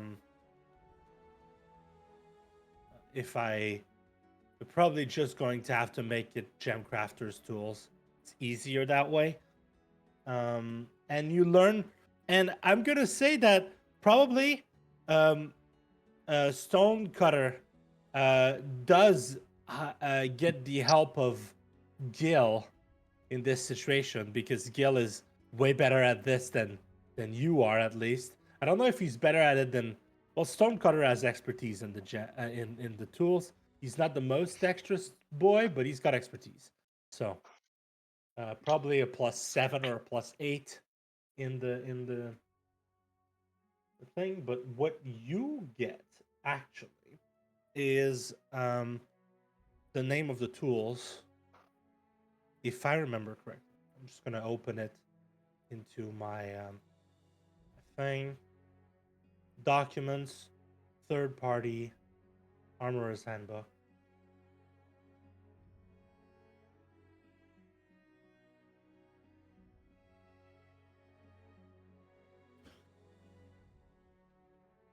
you get runesmith tools.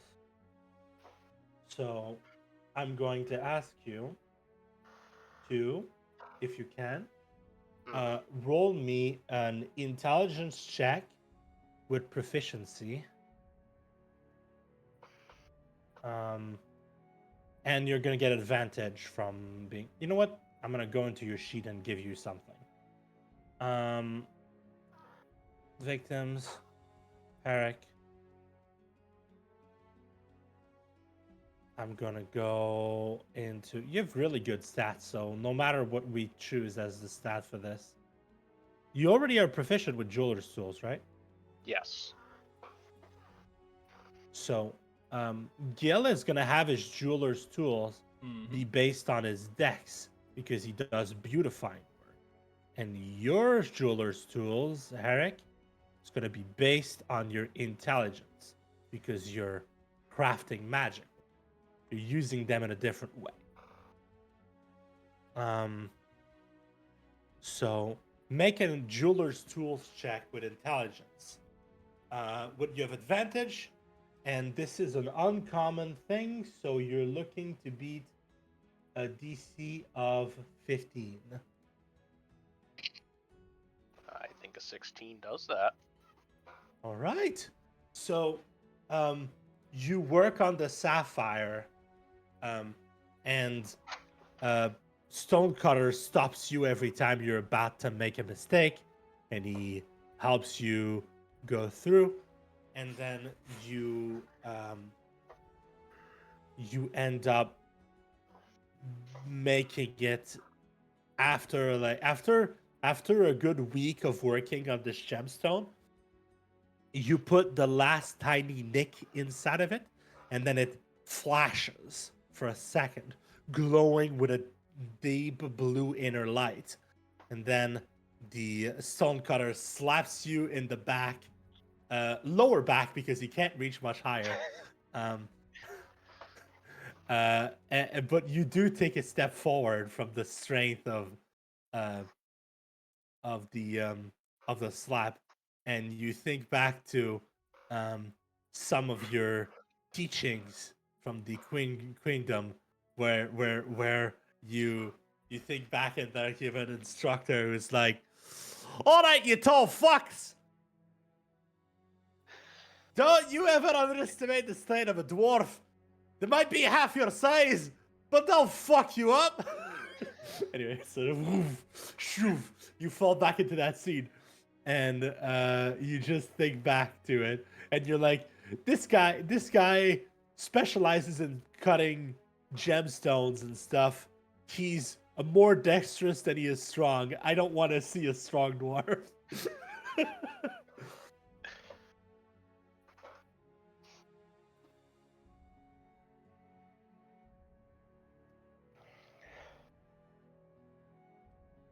But yeah, you manage to succeed, and then you take out the rifle. We're gonna start with the rifle, and you place the gemstone on the stock. I think it's called a stock. I don't know anything about guns. I'm a Canadian. In stock. Stock is the Like best. where it You- like rests you- up against your You shoulder. place the sliver of sapphire along the stock, and then all of the runes along the firearms flash with just this low blue emanation before they slowly the emanation reduces until it's barely a glint. And you don't think it would there's a slight blue light, but you don't even think in pure darkness it would be enough to outline you to someone who was looking for you. It's very, very dim. But it's there, and your thing is magical. So,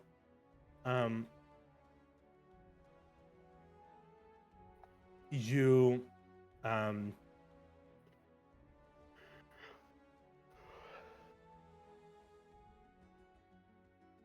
Stonecutter, applauds your success. Is like, well done, lads. You've been doing great these last few days.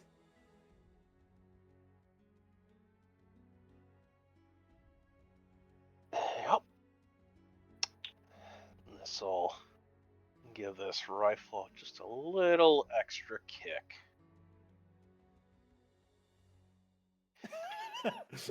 He looks at you and he says, "You're getting better a bit more, and you have the testicular fortitude of a half-dead chicken.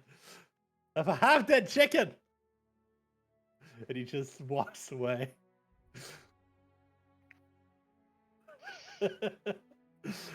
And over the next few weeks, you take 2 additional sapphires from. Sorry, am I talking over? Is something happening? I think Sai's mic is bugging out a bit. Oh, my bad. I'm sorry. I'm lying down at the moment Nah, you're because good. I had a headache from my headset. You're good. Oh, okay. That's good. You take 2 more sapphires from the gemstones, reducing it to 18, and you work on them. Having done this before, you quickly get the hang of it, and 3 days later, both of your flintlocks are also set with the gemstones. And I'm gonna say, just like a lot of basically everything in the document for the Armorer's Handbook requires attunement, but I'm gonna say that because of the specifics, that the attunement goes through the pin, and then the other items are just empowered. I'm gonna say you don't lose attunement, all your attunement slots, because you're wielding 2 weapons.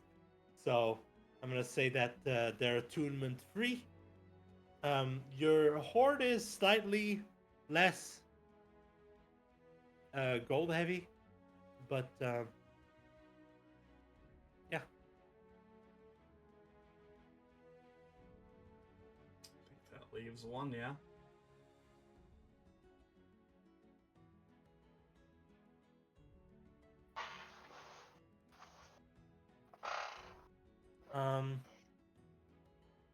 There are 2 sapphires left, 5 topaz, 3 rubies, 6 emeralds, 4 aquamarines, and 3 fire agates.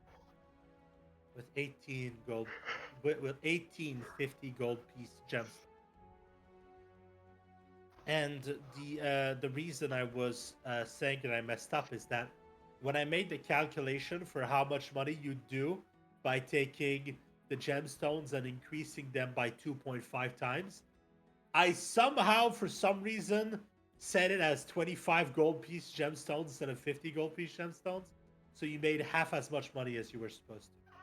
So I've corrected the problem. By adding back the amount that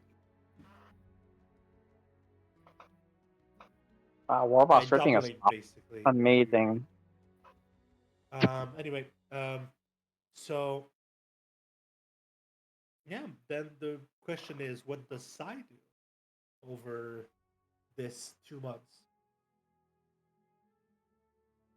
I actually have been trying to think about that this whole time. I can't think of anything. All right, let me choose something for you. After working with Gil for your money the last time, you were expecting to be able to take part in the Adventurers Guild mission I was. Guild to make some money. I mean, you I said you was. didn't have an idea. I'm just offering an idea. If you don't like it, I you will can No, let me ask. know. And we can... Okay, probably by proxy with Gil, not as an Adventurers Guild member. Yeah, I was about to ask. I can't remember off the top of my head, but was Sayora originally interested in joining it? No. Sayora is No. not interested in joining. Okay. Well, So that's my plan of the bot. I don't know what to do now. Okay. are Well, having do been you- in are you interested? having been in the Arcane Society's building. Are you interested in joining the Arcane Society? Hmm, Or at the very least, visiting that them to one do is research. extremely tempting, actually. Yeah, you could start discussing stuff with them, seeing like what benefits they might offer, or seeing what they have available. That might be something worth at least talking to them about. Yeah, if anything, Sayora might look into it, but not dedicate yet. Yeah, that's. I think that's a fair scene. That's right. So, you walk into the Arcane Society headquarters for Jade, and a um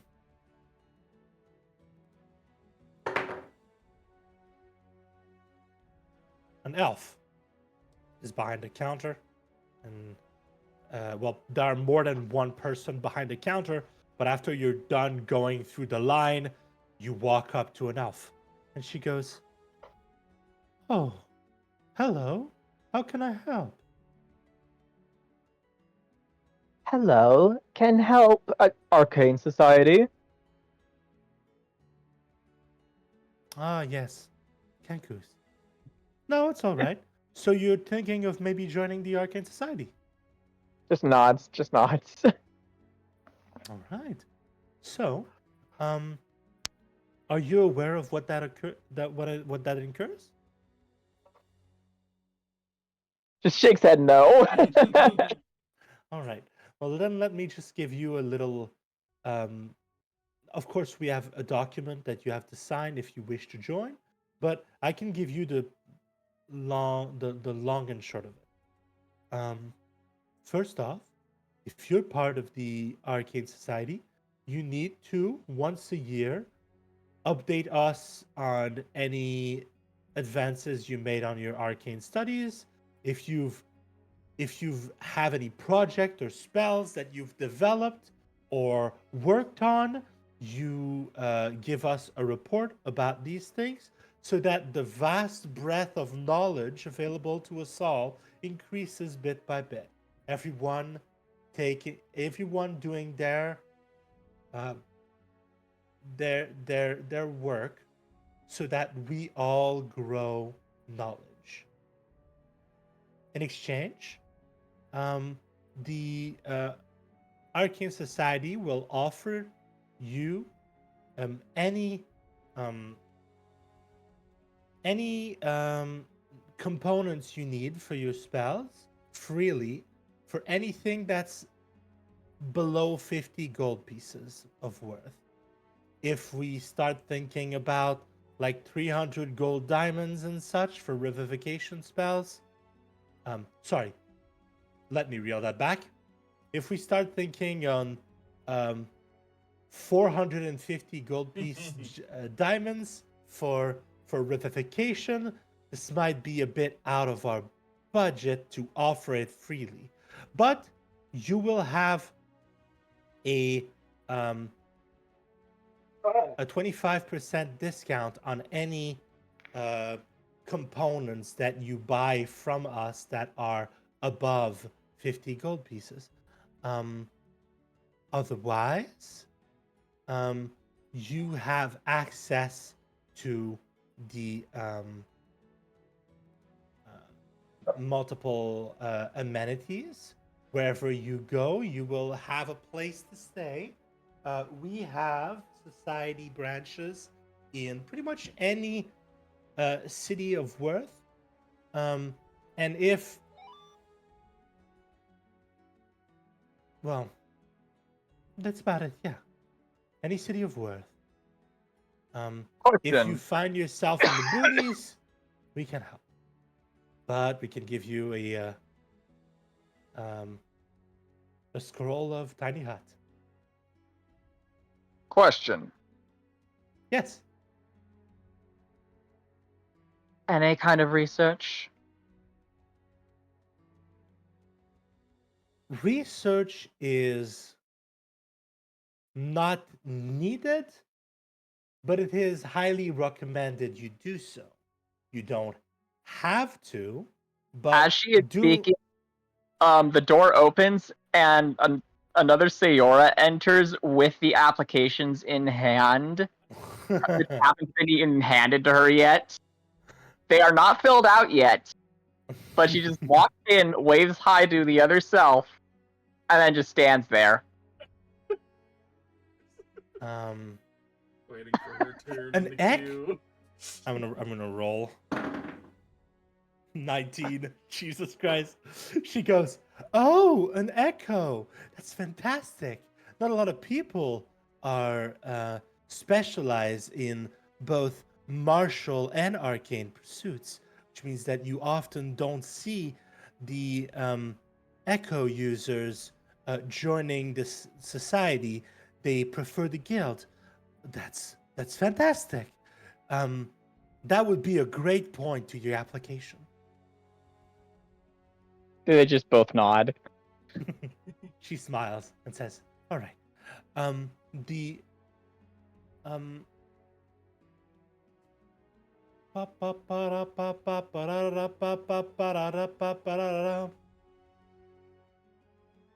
And the one that's been there just says, "I would still like time to think about it." Of course, of course. There is one last thing.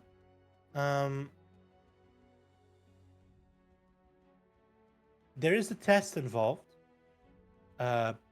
Probably not something that's going to be very hard for you, considering I see you have an echo, and you seem to know what you're doing.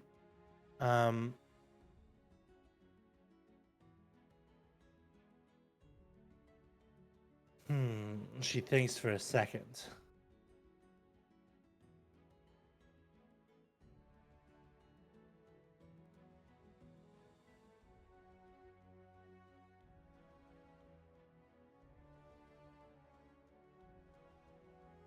One last thing we should go over is contracts.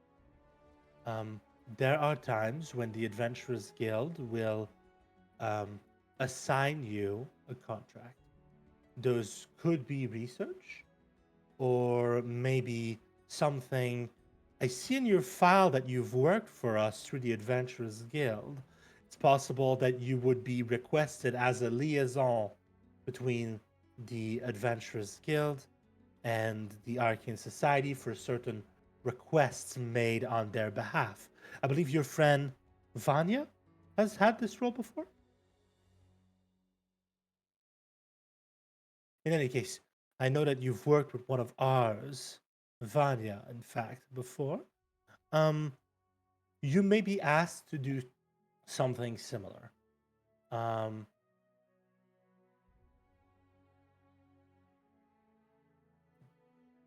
However, unlike the guild, the society does not require you to do any assigned contracts. You are heavily. It would be good if you didn't refuse too many contracts. And any contract that you choose to be a part of, we will offer great incentives for you to go through with it. But as I said, we are not an adventurous guild. You can refuse anything, especially a lot of our great minds at the Arcane Society. They sometimes refuse to go on the field because they're on a particular level of research at the time and really need to finish that before they do anything else, so they don't lose their train of thought. And we are very understanding to these people. As I said, as long as you don't refuse every contract that's assigned to you and keep us updated on your advancement when it comes to the magical arts, we'll be in a wonderful place.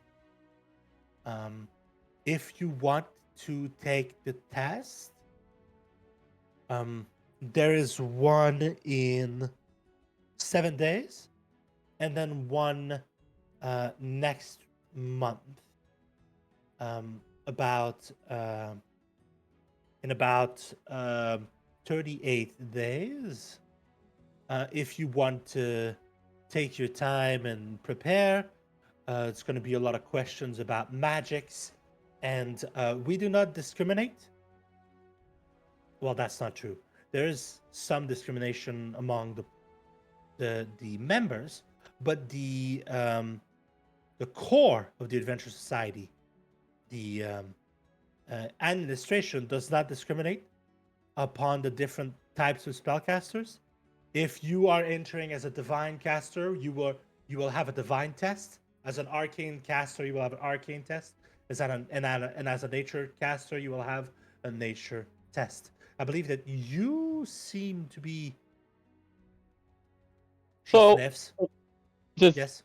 what does this count as then? Just takes the documents from the echo, throws it in the air, and it just stays up in the air. It doesn't even fall down anymore. Well, that is. You are quite skilled. I would suggest that you take the test in 7 days if you wish to join. I don't believe that you're going to be in need of much study. You seem to have the basics down, but sadly, I am not an administrator. We need to go through official administration before anyone is accepted into the society. I do not have the authority or power to grant you a license. And Hang on, I'm gonna make a sleight of hand check real quick to see if I catch the object as it falls.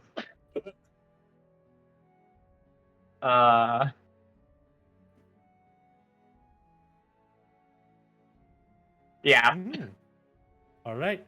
You catch the sheet, all of the sheets of paper as they fall, and she just smirks and says, "Martial and arcane focus, indeed. Very interesting." In any case, do you have any other questions? I would this would be the time where, if you're still interested, I would give you the documents to sign, but she waves at. No, She no, just no. kind of points at your hands. You seem to have that in hand.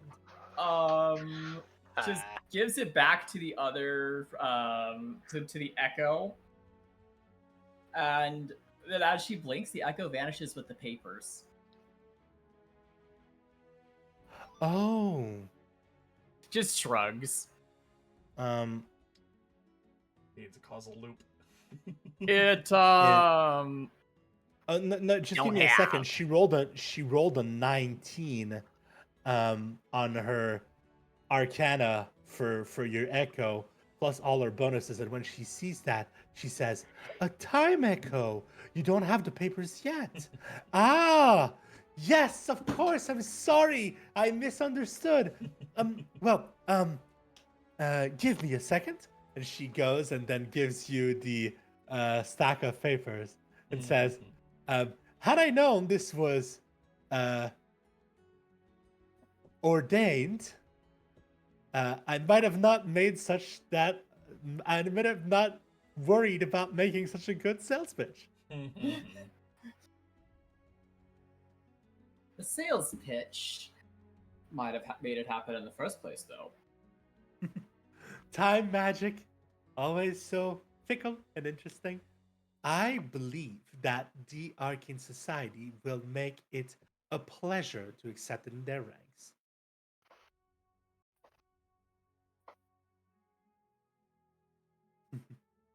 And she Thank you. smiles and waves. Smiles and waves and departs with actual papers this time. And then she goes, "Next!" Sorry. She starts- No.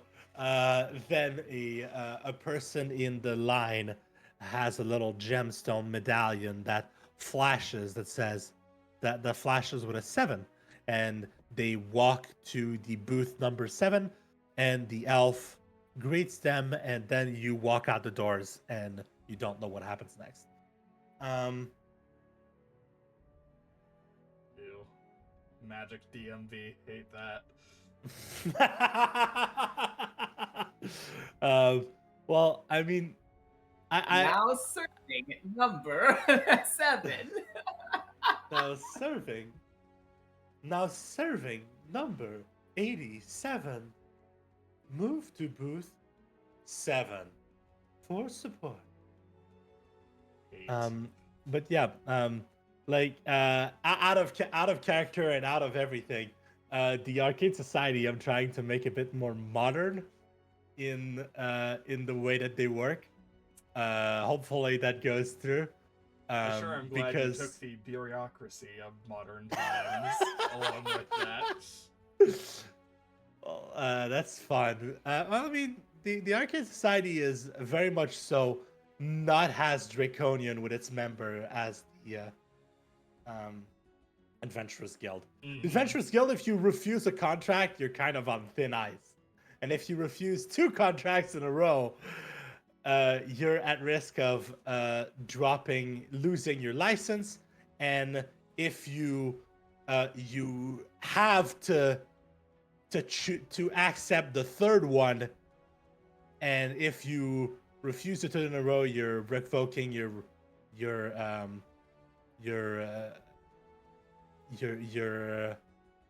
position in the guild.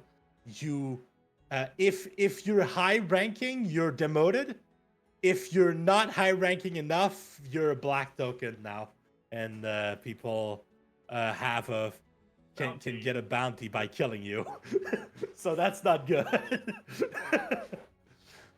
The guild and the society work in similar ways, but the guild is a lot more cutthroat, considering Yeah, that no, it.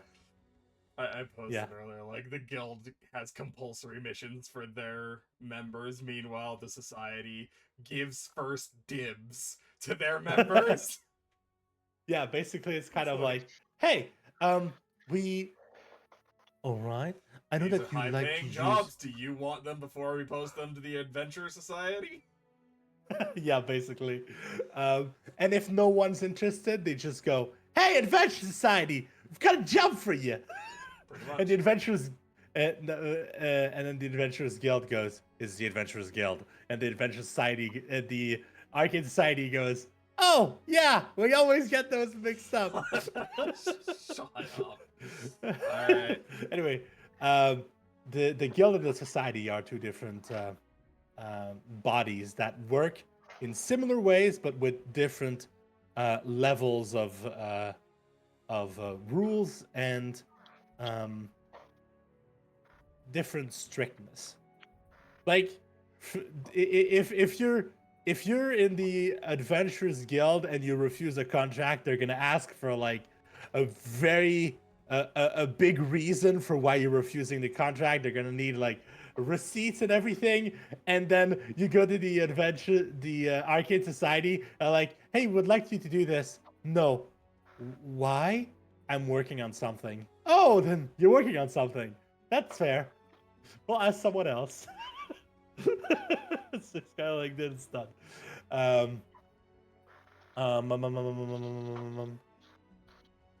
Yeah. So, all right.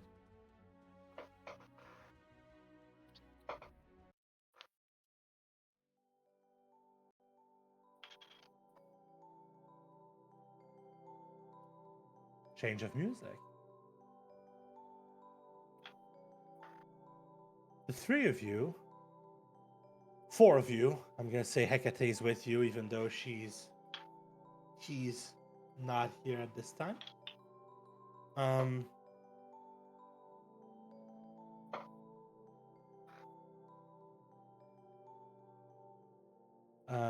You are in the on the first floor enjoying a meal when a small fairy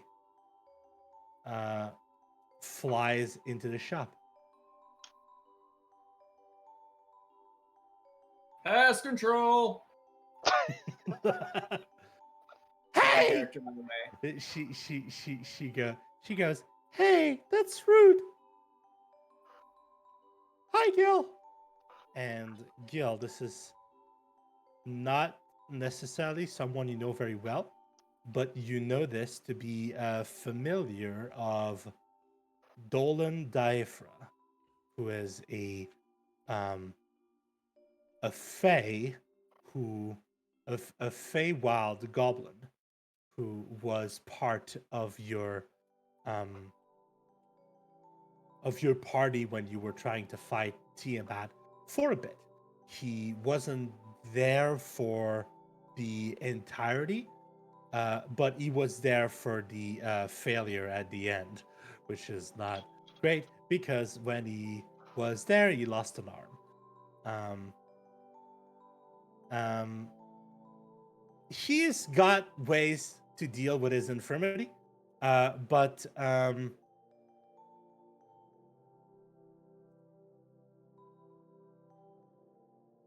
mean, he's an okay guy.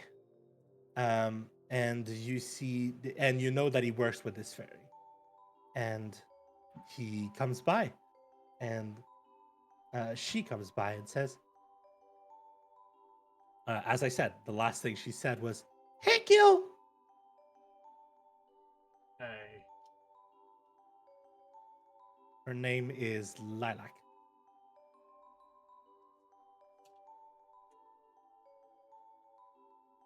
You know this runt.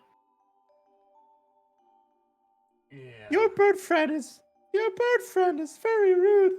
Anyway, Gil, Dolan would like to talk something about pesky insect causing trouble. I don't know the details. He just asked me to come get you. Okay. So, he'd like you to meet him at the afternoon. He's at the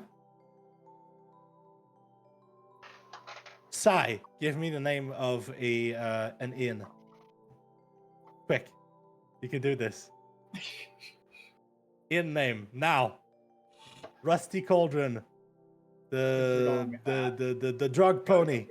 No, What are you no, gonna- I don't like that. I like that. Drunk pony. Drunk pony. Do it. Oh, okay.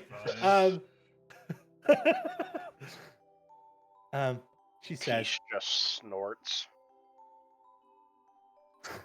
He snorts from a distance. And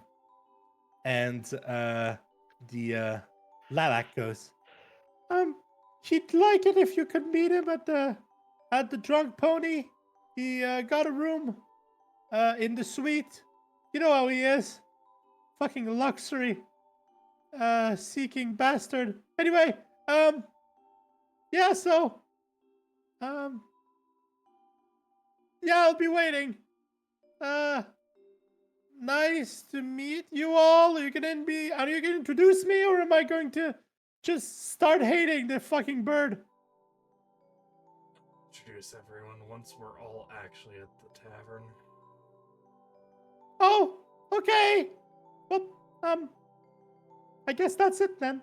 I'm kind of done.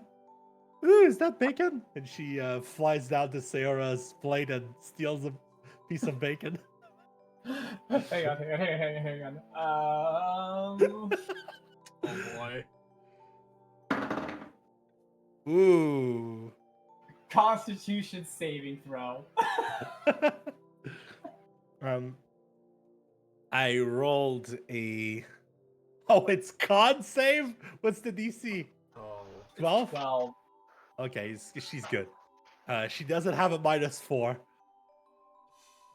So Seora just snaps, and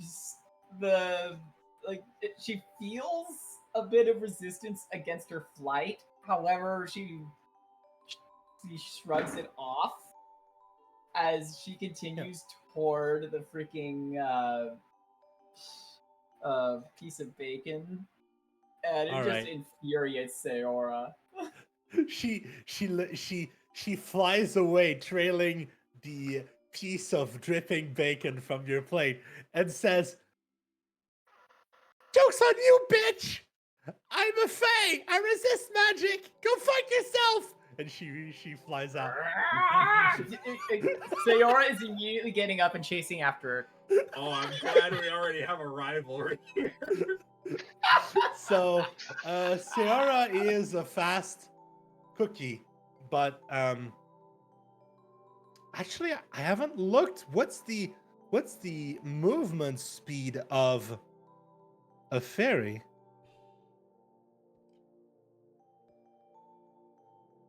I'm not gonna double check. Maybe you can catch her. It's probably like 30 feet fly. Yeah.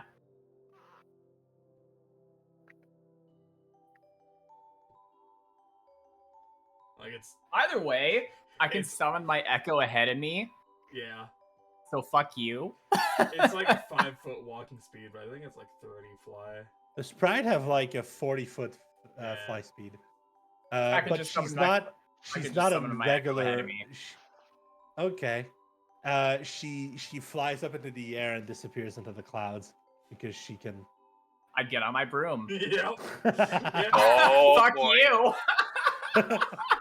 Um. Alright, well, Gil looks to Herrick. I guess we'll meet her at the tavern. All right. Angerless, don't burn the store down while we're gone. That's my job. I was going to say that's your job, but you know what they say about great minds and thinking alike. Yeah, fools rarely differ. Goodbye. Leaves the store. Well, fuck you then.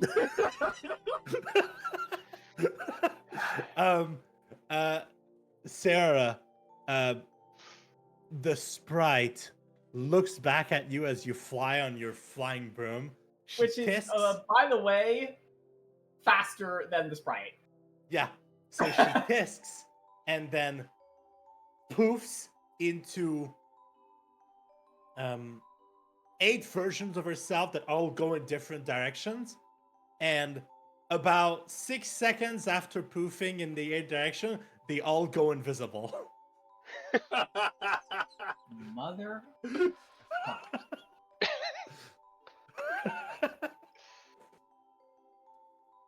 Well, Poor Herrick's just like finishing what he can of his meal before he chases after everyone. this is what you get. Doesn't for want to not- waste food. This is what you get for not just eating rations, Gil says. Fucking Gil's eating dried meat at the breakfast. Yep. Fucking You jerky. say that as if I didn't already do that while I was a queendom soldier. Or Ross, Let you're me lucky I live a don't have an little, AoE. Mm. What? I'm lucky. What? You're lucky I don't have an AoE. All right. Yeah. Well, I'm not lucky. I had this happen before you had an AoE. I'm kidding. You're probably gonna be able to kill this fairy later into the campaign. She's a CR 1/4. Yay. Uh,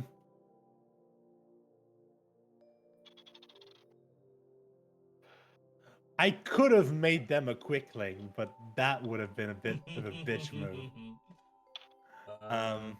So do we want to have the meeting today, or do we want to save that for next time? Maybe today. Yeah, I mean, I was planning on having it today. We're 2 hours and 40 minutes into session, and session is usually between 2.5 hours and 3.5 hours, so we have time. Mhm. So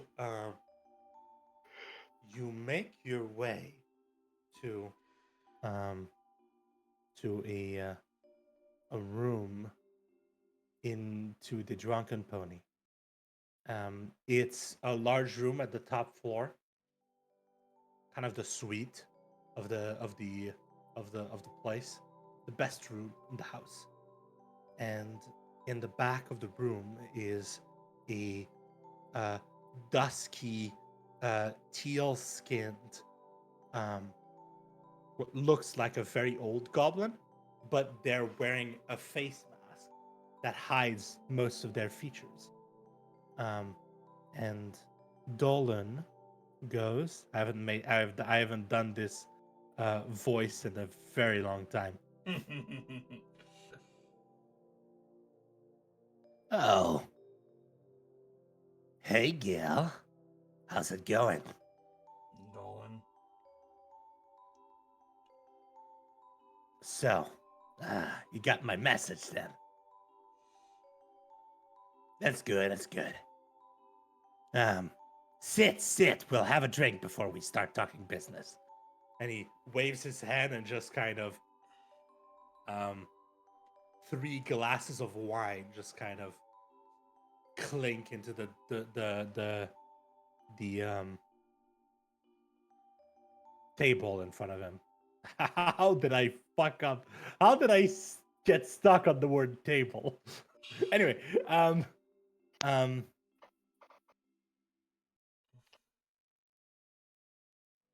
hope Lilac wasn't too much of a bitch.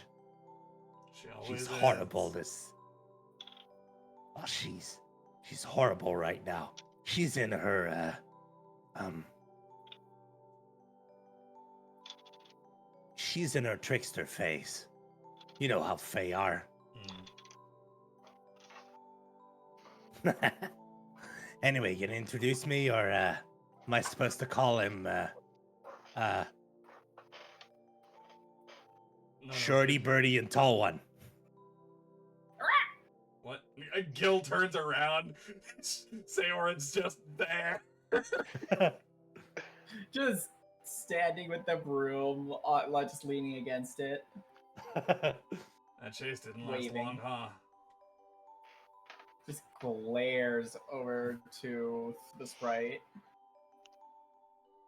The sprite goes and then just kind of walks into you see in the back corner of the room, set up in like plant pots, is like a perfect circle, and each of the small clay pot has a single white bell mushroom in it, and she just kind of passes through and vanishes.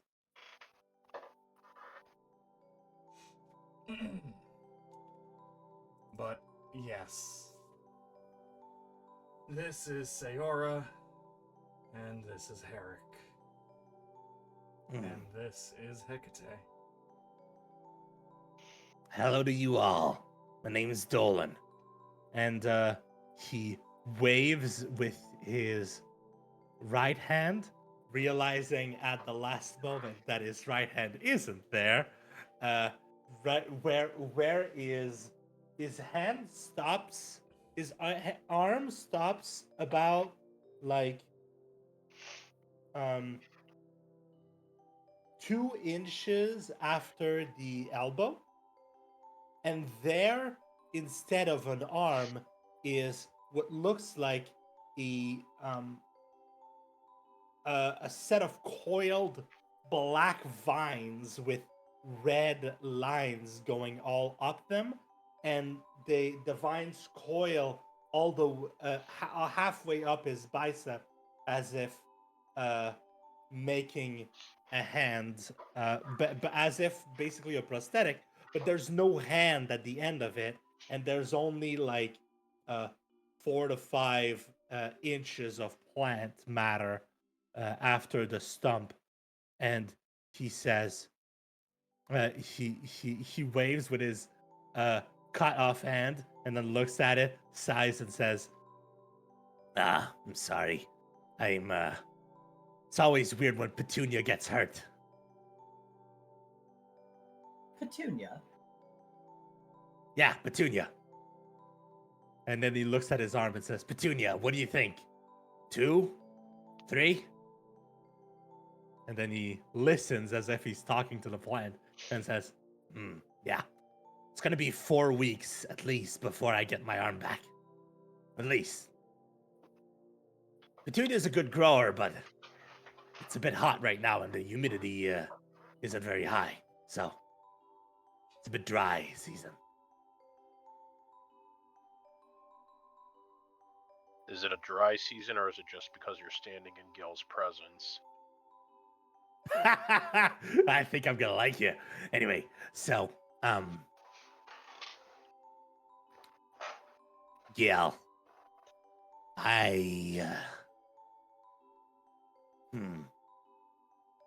well, the reason I called you is, I received a message.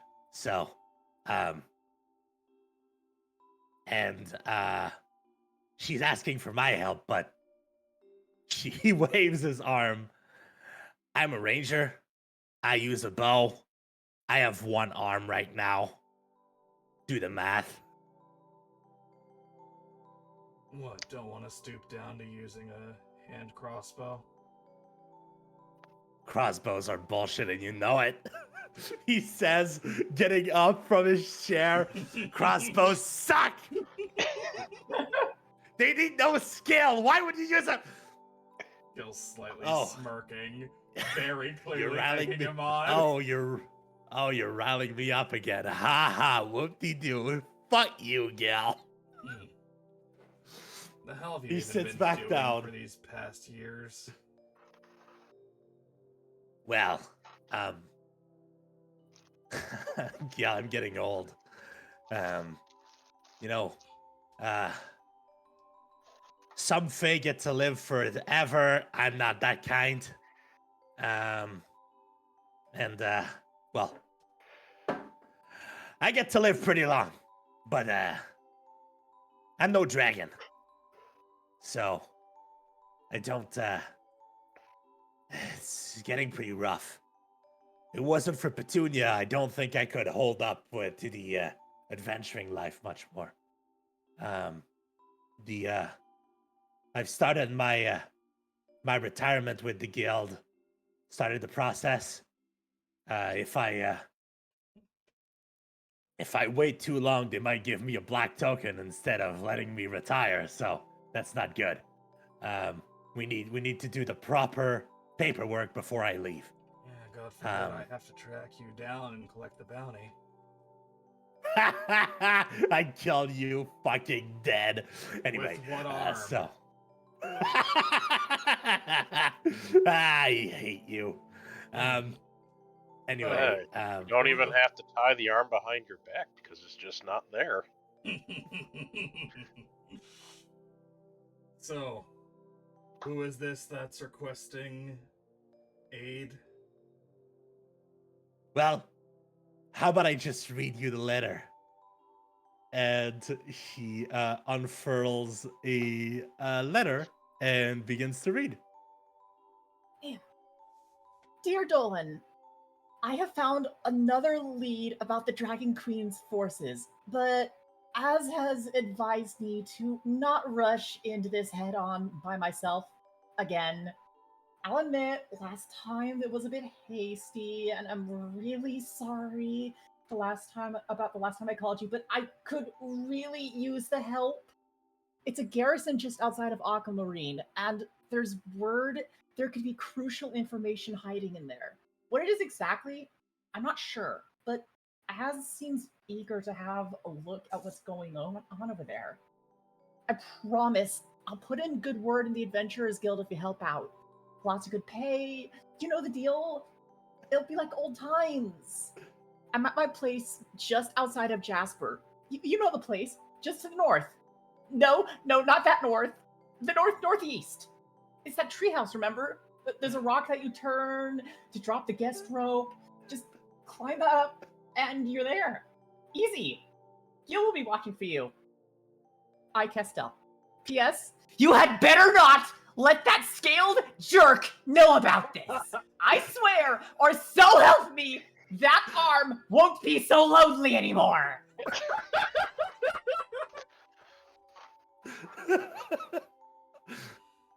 So Dolan just says, that harm won't be so lonely anymore. What a fucking asshole. Anyway, so she got Petunia eaten by a fucking owlbear last time, so I'm not listening to her bullshit, and I'm not in a position to help, and usually she doesn't ask if she doesn't need. She's a bit prideful, that one, so she wouldn't be asking if she wasn't in need of real help, and I kind of harmless right now, so I'm gonna need you to do it and tell her I say hi. Gil just kind of looks sheepishly at the letter and just kind of grimaces. Yeah, you probably knowing her feelings on the matter, you probably shouldn't have waited like 90 years to tell her you were a dragon. You know she hates these creeps. No offense. Huh. To Well, I guess be some things just fair, never change, huh, Gil? At least it didn't take 90 years. Gil's just gritting his teeth. If you were a magnificent, powerful being of unlimited potential, and you made one mistake and got sealed into one of the weakest forms imaginable, would you go about telling everyone your true identity? No, but I tell my friends. Don't worry, I figured you out in like 2 months. It wasn't a big shock for me, but she's not exactly the smartest tool in the shed. You know what I mean? That's not what that's not how you say that expression, but shut up. Theo just points confused. Wait, didn't you tell us last month? I mean, like, to be fair, Gil, I also, like, kind of darken my scales and wore an eye patch to not, like, cause problems as I fled into this country, so I still came clean before you did, though. Anyway, doesn't matter. The point is, Gil, she needs your help. She's not gonna be happy that I tell you that she needs help because she's prideful. We already went over that. And she doesn't want you to help because she's still angry at you. But at the end of the day, she needs you. And we both know you're not in the habit of letting your friends down anymore. Gil just at that. Oh, Gil's just gonna kind of grit his teeth.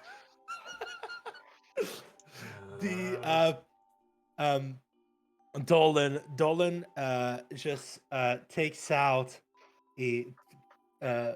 puts a hand puts his only hand to his mask and pulls it off, and you see the face of a goblinoid, fairly beautiful in feature if it wasn't for the fact that he's got giant scars going from the sides of his mouth all the way up his cheeks that are jagged and broken, as if someone grabbed a knife and tore it through his cheek to force him a smiling face.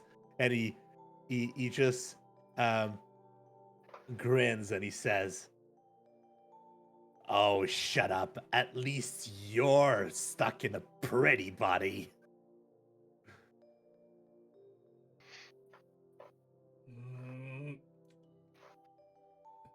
Give me a moment.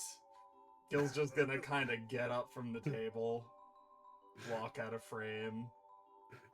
Scream.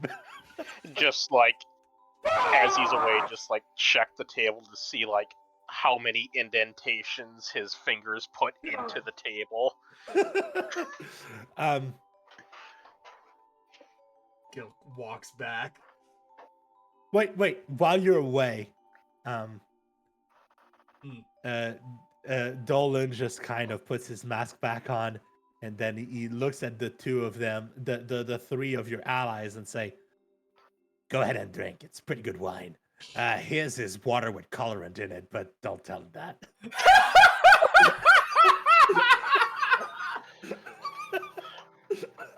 Oh, that's hilarious.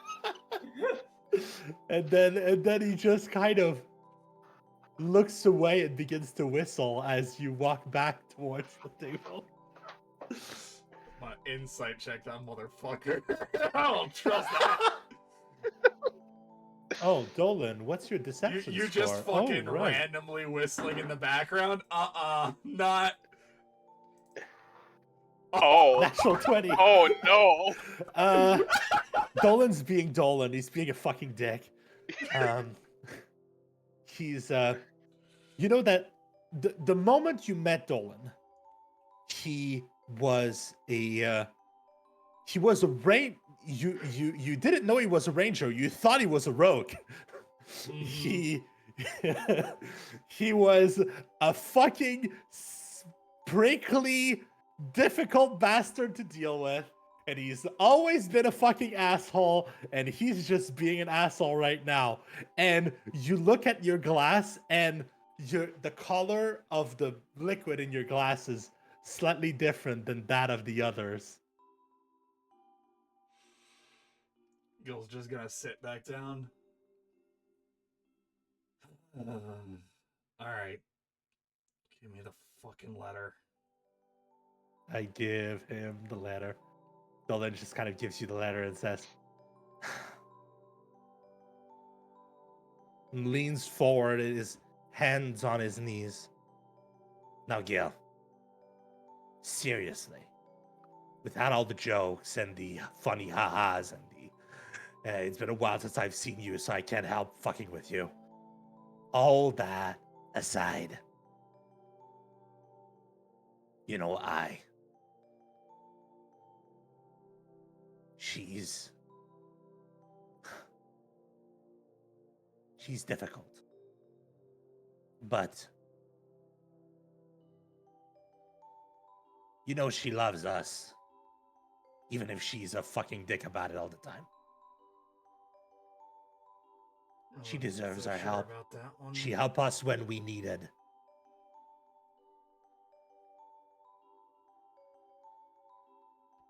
But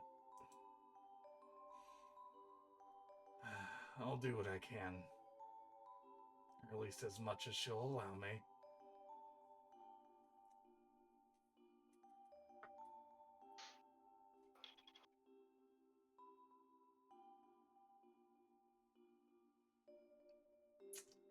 If she causes too much trouble,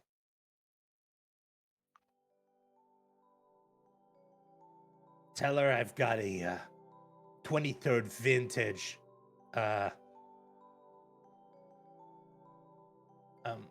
Archfey of the Storms bottle. Bradbury seems to work usually. She has it. It's hers. If she cooperates and doesn't make too much of a fuss. We know she's gonna make a fuss. Too much of a fuss. Wait until after, before you bribe her, though. It's kind of a, you know. Anyway, you'd better hurry because she says that she's not going to rush in. He says, raising his two hands to do the hand motion, but one hand isn't there, so he just does the quotation mark with one hand. Like, she's not gonna rush in, but we both know by the time you get there, there's a 50-50 chance she's not in her howdown anymore. So you better do it quick.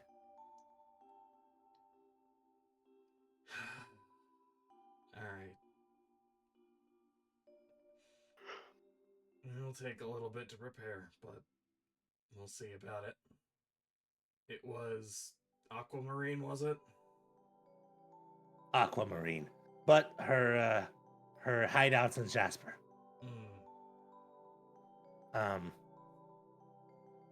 Jasper's like a city over from Aquamarine, so not that big a deal. And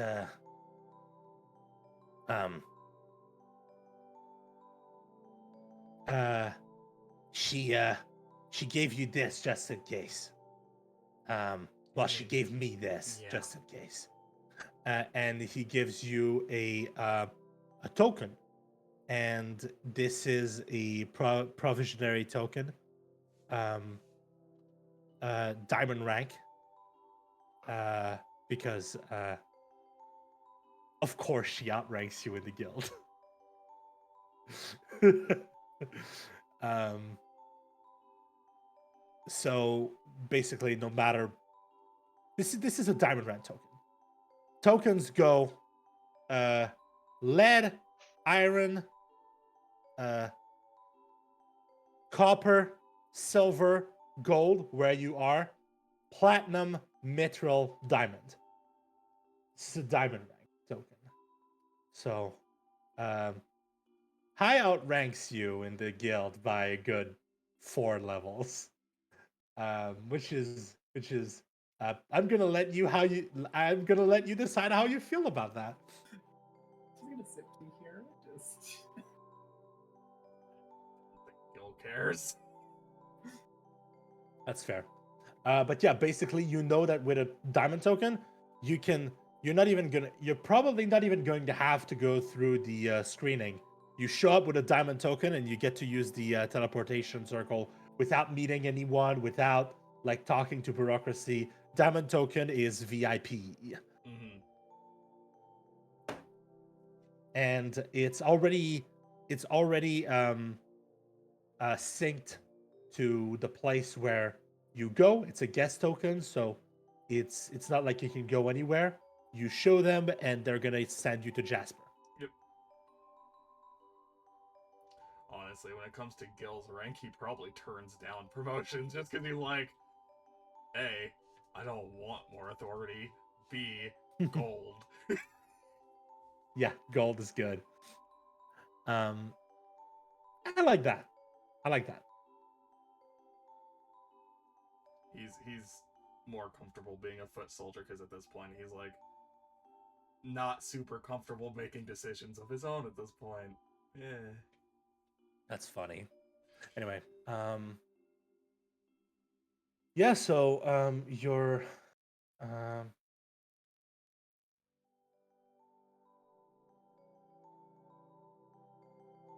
yeah, basically everything is good.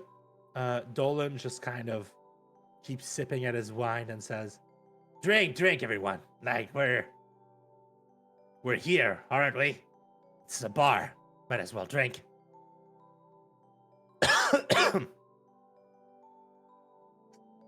Sayora will take a sip. Well, bottoms up. The wine is slightly tart, sweet, very fruity, but a bit dry. It's very nice.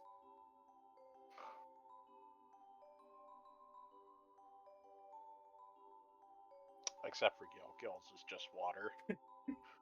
Gil's is just water. Fucking shit. Gil, you take a sip. It's water. It's one of those fancy flavor waters with no flavor. Not to my A taste. hint. Gil's gonna A take hint of strawberry. Gil takes a sip. Not to my taste. He's gonna pour the rest of his drink into Dolan's glass and leave. Ah, fuck! You watered down my. I mean, fuck. I think this is a wonderful place to stop a session. Yeah.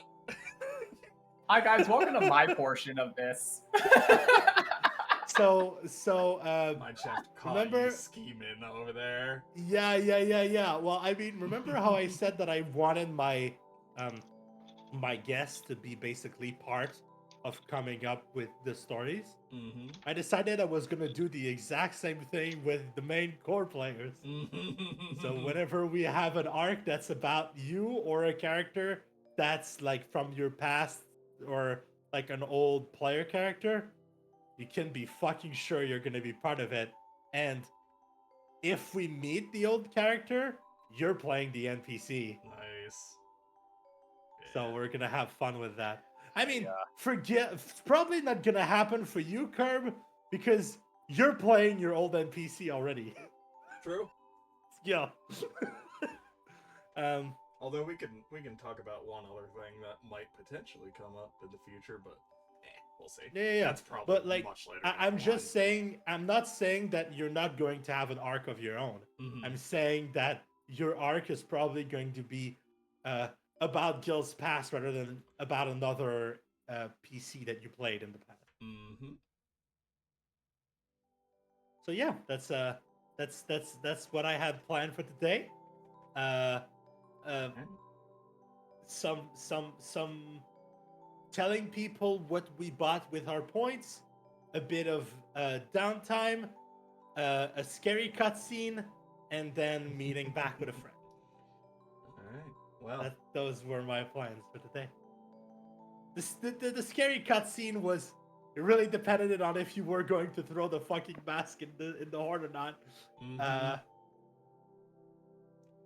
But I mean, it was only a matter of time before it's like, all right, time to actually have this come into play. But yeah. Yep. And Anyways, I think with that, thank you all so very much for stopping by. Take care. yeah, Yourselves, that was fun. and we'll I catch like you that. next session. Catch you next time.